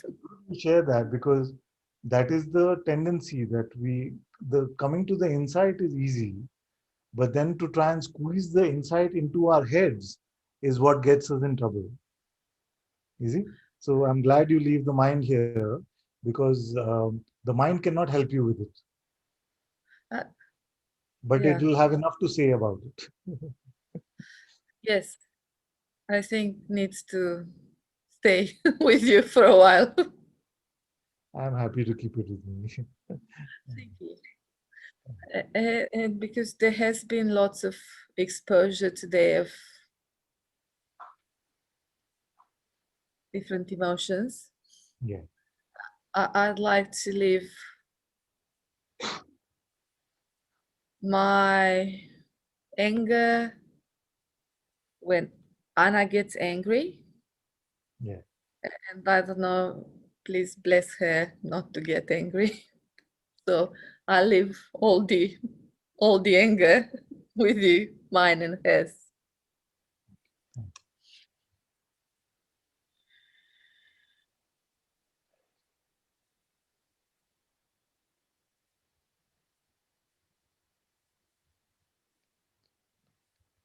Thank you. Thank you. Thank you. Thank you so much. Thank you all so much. Beautiful satsang. So we'll play a bhajan and I will read through all the chat messages while we play the bhajan. Or you want to sing it? Yeah. She's like, I've never sung a song before.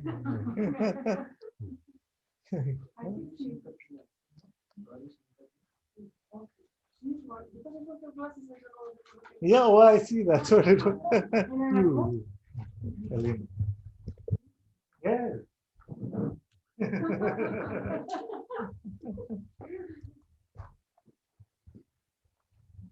What is the power of your glasses? It's very high power glasses? Mine is 1.5 to No, almost 2. not so much. But I don't see you, Father. I don't see your eyes pointing. You have something like Whatever you like. You really got me with this one. Thanks. You really got me with this one.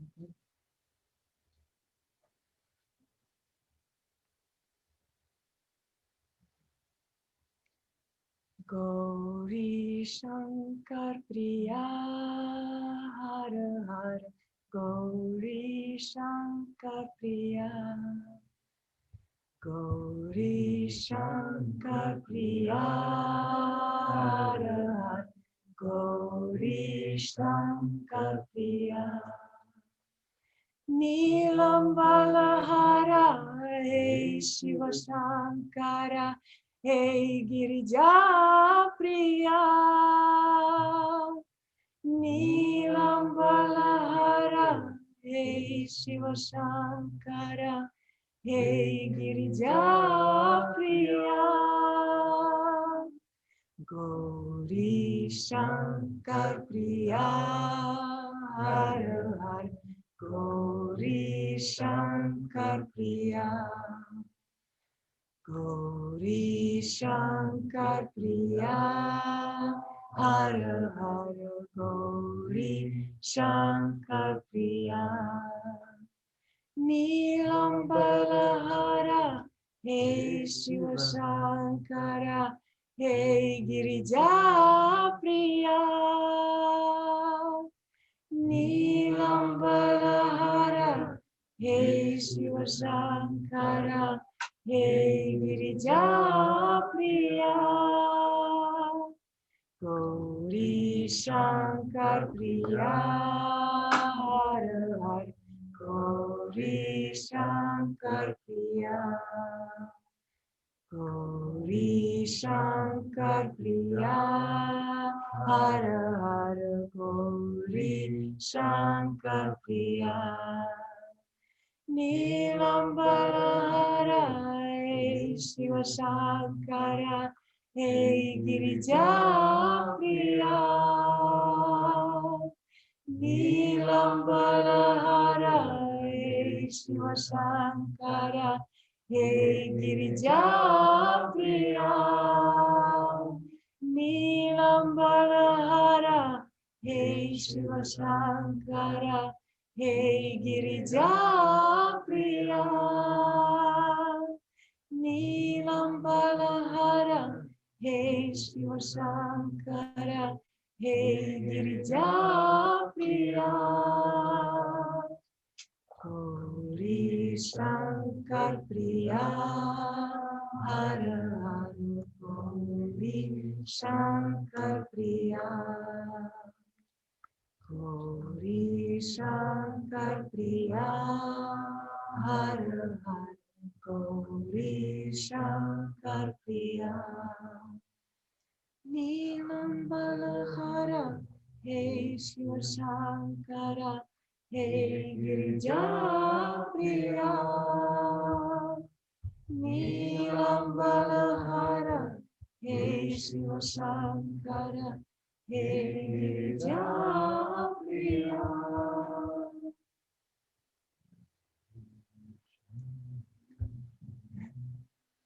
Hara Hara Gauri Shankar Priya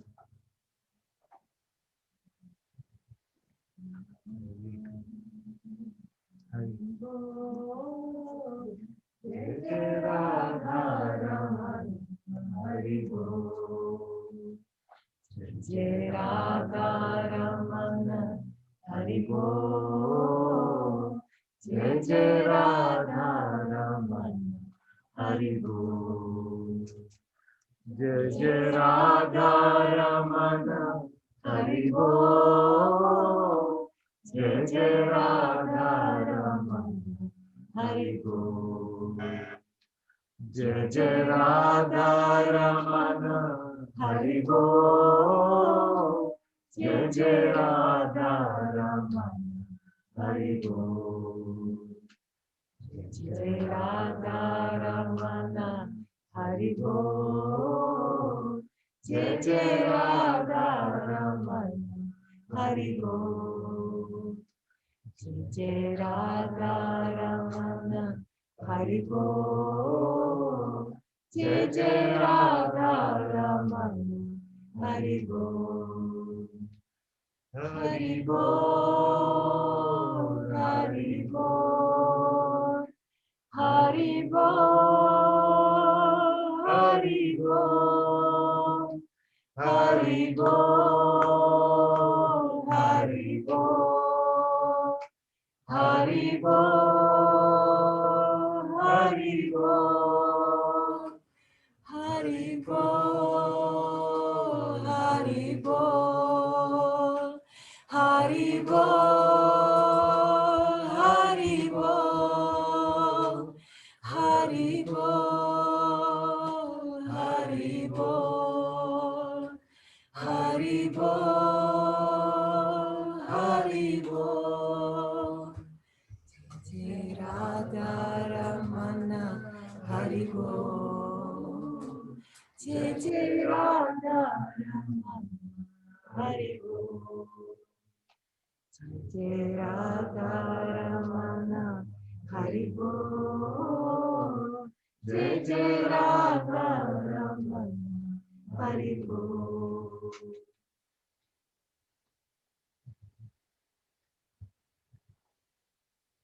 Okay, somebody wanted to sing.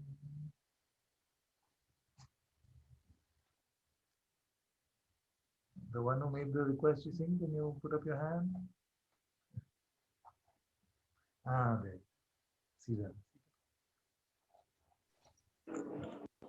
Thank you, Father.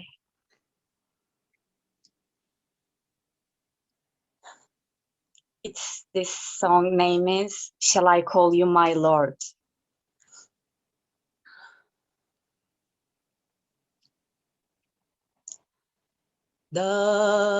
Dağlar ile taşlar ile çağırayım Mevlam seni.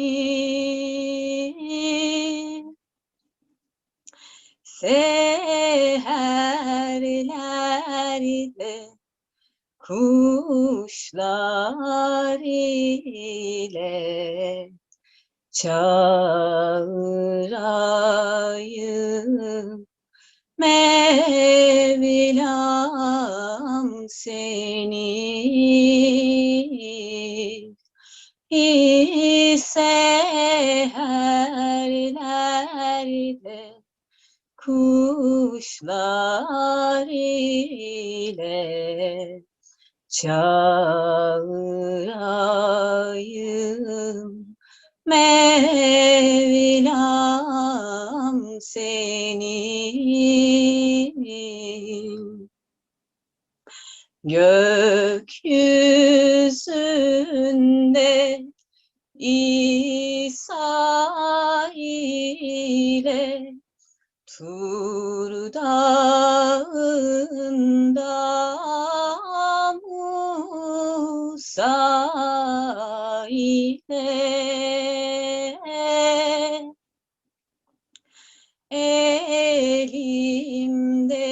elimdeki asa ile çağırayım Mevlam seni. Elimdeki asa ile çağırayım Mevlam seni.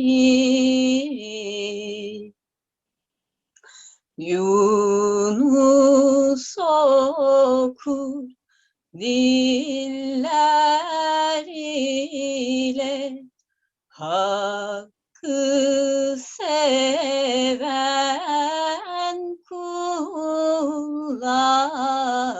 ile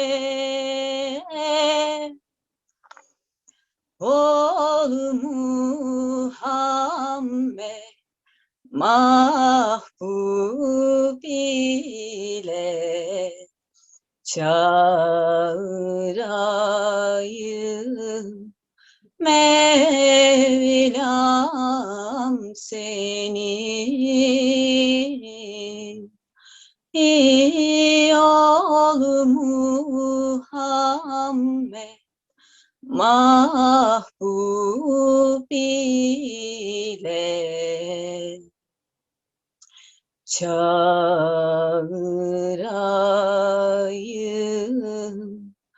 Mevlam seni.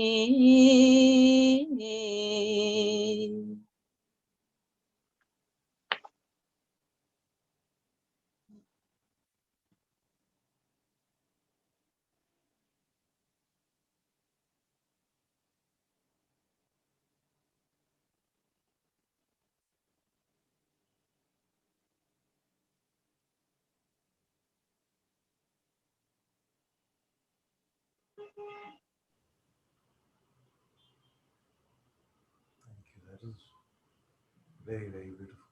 Thank you.